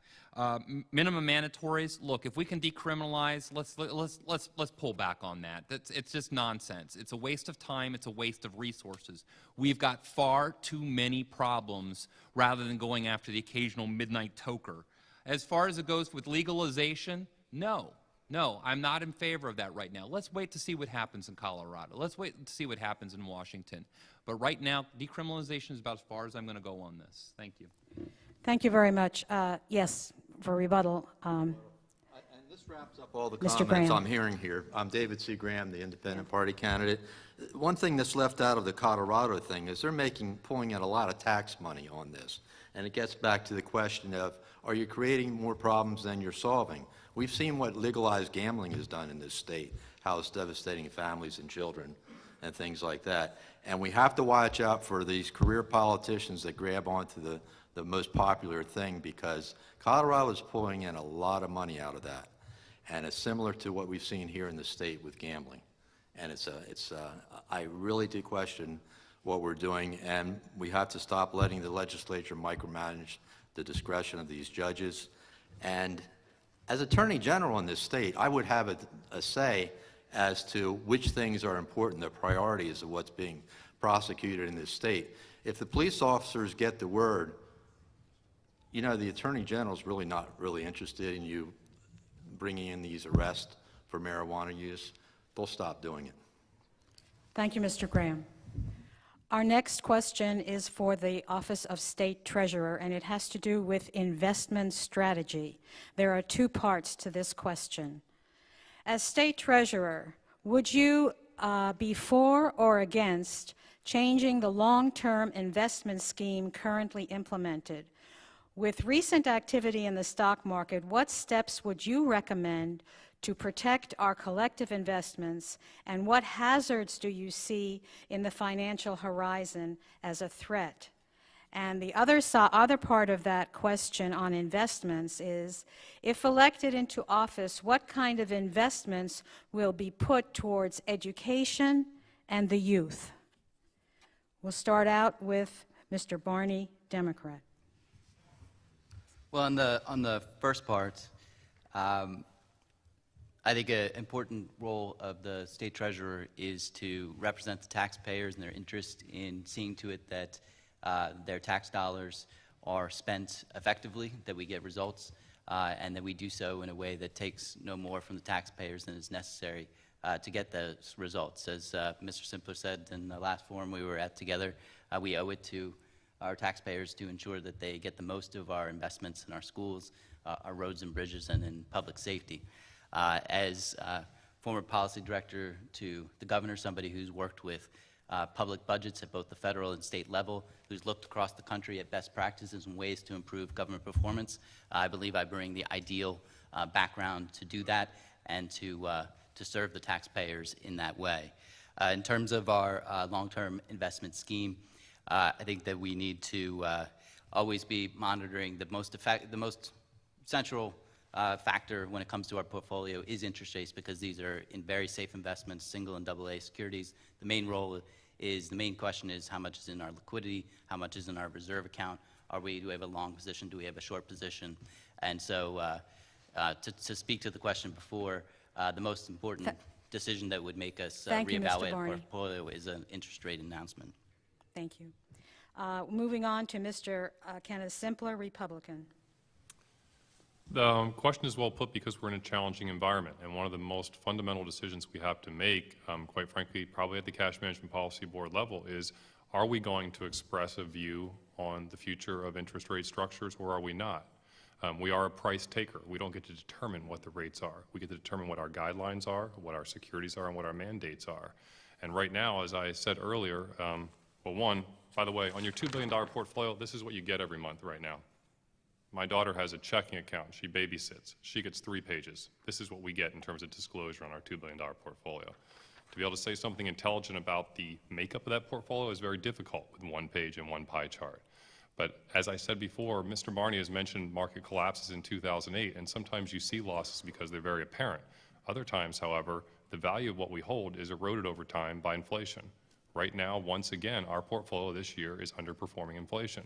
So when I say the challenge is to us is to determine what course are we going to take? Are we going to hold the people's money and lose money in real terms, or are we going to revisit our guidelines?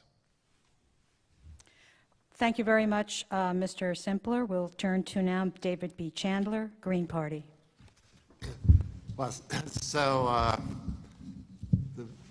the objective is to manage the state's treasury very conservatively.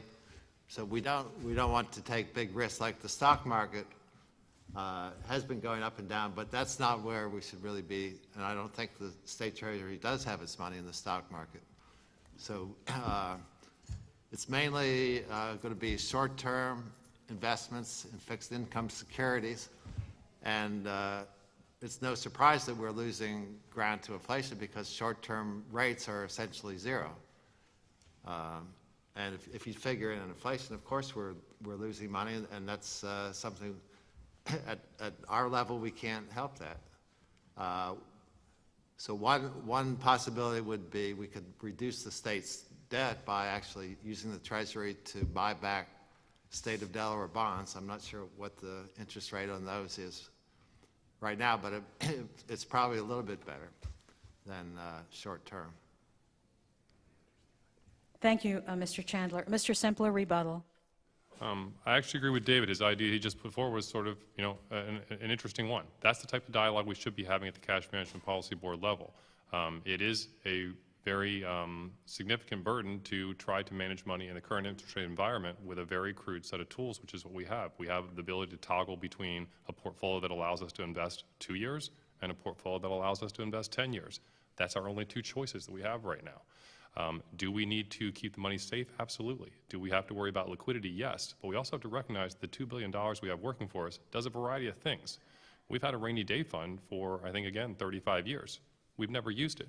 We've effectively managed hundreds of millions of dollars as short-term money that's been invested for 35 years.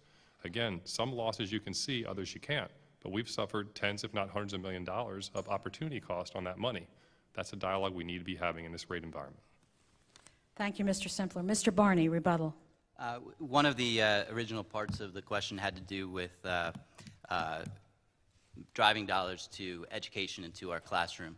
One of the things that the state treasurer can take the lead on is when we refinance school district bonds currently, that savings does not end up being passed on to the district. It is kept at the state level. One way that we can push forward savings into the classroom is by passing through that savings. It's an idea that Representative Scott here in the Dover area has championed, and I think it's a great idea and one that I would champion as state treasurer. Thank you, Mr. Barney. With your indulgence, both the candidates and the audience, I'm going to allow this to go a little over since we started late, and there are some very serious questions here that need to be addressed. So if you don't mind, we'll continue just for a few more questions. We'll go to our candidates for state auditor. And although this question is definitely addressed to Mr. Wagner, both of you will have the opportunity to answer it. Mr. Wagner, you've mentioned in your campaign literature that you have innovated in the office and used technology. Can you provide more information and examples of this? And Ms. Mayrak, how would you use technology to make innovations in the office? And we'll start out with Mr. Wagner. We use every technology available in auditing to pull our data out. I'm not aware of any technology out there that we are not using. I can take, you can say, Tom, how much money does the state of Delaware spend leasing copy machines? And we can get that information. We do cross-checks of databases. We first started doing what is in essence called double dipping, where you're making checks to make sure somebody isn't on the payroll twice, somebody hasn't retired, and collecting a paycheck. I mean, we could not accomplish our job with all the cuts that we've had without the innovative use of technology. I mean, it's how we operate. I have a staff that's very good at it, and that's how we function. Thank you, Mr. Wagner. Ms. Mayrak. Thank you. There's room for improvement here. One of the most important tools for finding fraud is to have whistleblowers coming forward with information. Those are the folks who are on the front lines, who have direct knowledge. Right now, the technology that the auditor's office uses to allow whistleblowers to come forward is about mid-90s technology. It's a 1-800 number, it's an email address, it's an unsecure web form. In an age of caller ID and a lack of payphones, good luck finding one these days, people are not comfortable calling an 800 number. But we all carry cameras on our smartphones, and there's no reason, and these exist, newspapers have them in place, to have a secure platform to allow whistleblowers with direct knowledge of fraud to take a picture and send it securely and confidentially to the state auditor's office. So there is room for technological improvement in the auditor's office, and that's what I plan to do as state auditor. Thank you, Ms. Marek. Rebuttal, Mr. Wagner. The 800 number that we use does not use caller ID. We advertise we do not use caller ID. We've opened it up similar to DMV on Wednesday nights, so state employees who are our #1 whistle callers can use that at night and feel comfortable that they're not calling from the office where somebody could hear them. And we use technology where you can go on the website in a protected website to do information off the web. So we already do, as my opponent suggested, we already have that as a protected item. Thank you, Mr. Wagner. We have a three-part question for our candidates for federal office. It has to do with the minimum wage and pay equity. So I'll start with the first one, read the other two, and then we'll go down the line and try to get these things answered to people's satisfaction. Several people tonight have mentioned the lack of good jobs for Americans. Do you believe that the federal minimum wage should be raised? How high should it be, and will you vote to increase it if elected? And part two, what is your position on gender equality in pay scales? And part three, how can younger adults be eligible to make more money? So you have a three-part question here. We'll start out with our candidates for United States Representative, and we will begin with Ms. Izil. We have right now a high number of unemployed people, homeless people, and hungry people. We have 11 million people that are on unemployment. We have 104 million on welfare, on food stamps, and 33 million American children go to hungry. 35,000 go to bed hungry in the state of Delaware. And this is because of the lack of leadership we have in Washington, and this has to change. At the same time that we're getting paid less than men for doing the same work. And again, that's why I support the Paycheck Fairness Act to give them a cause of action. By banks and create these products that they sell to get in debt. There was no investment has made in this country, $1,000, because we're paying for their health care through social services. So for every dollar you invest on the side of raising the minimum wage, the amount of money that's on cost. So I do not support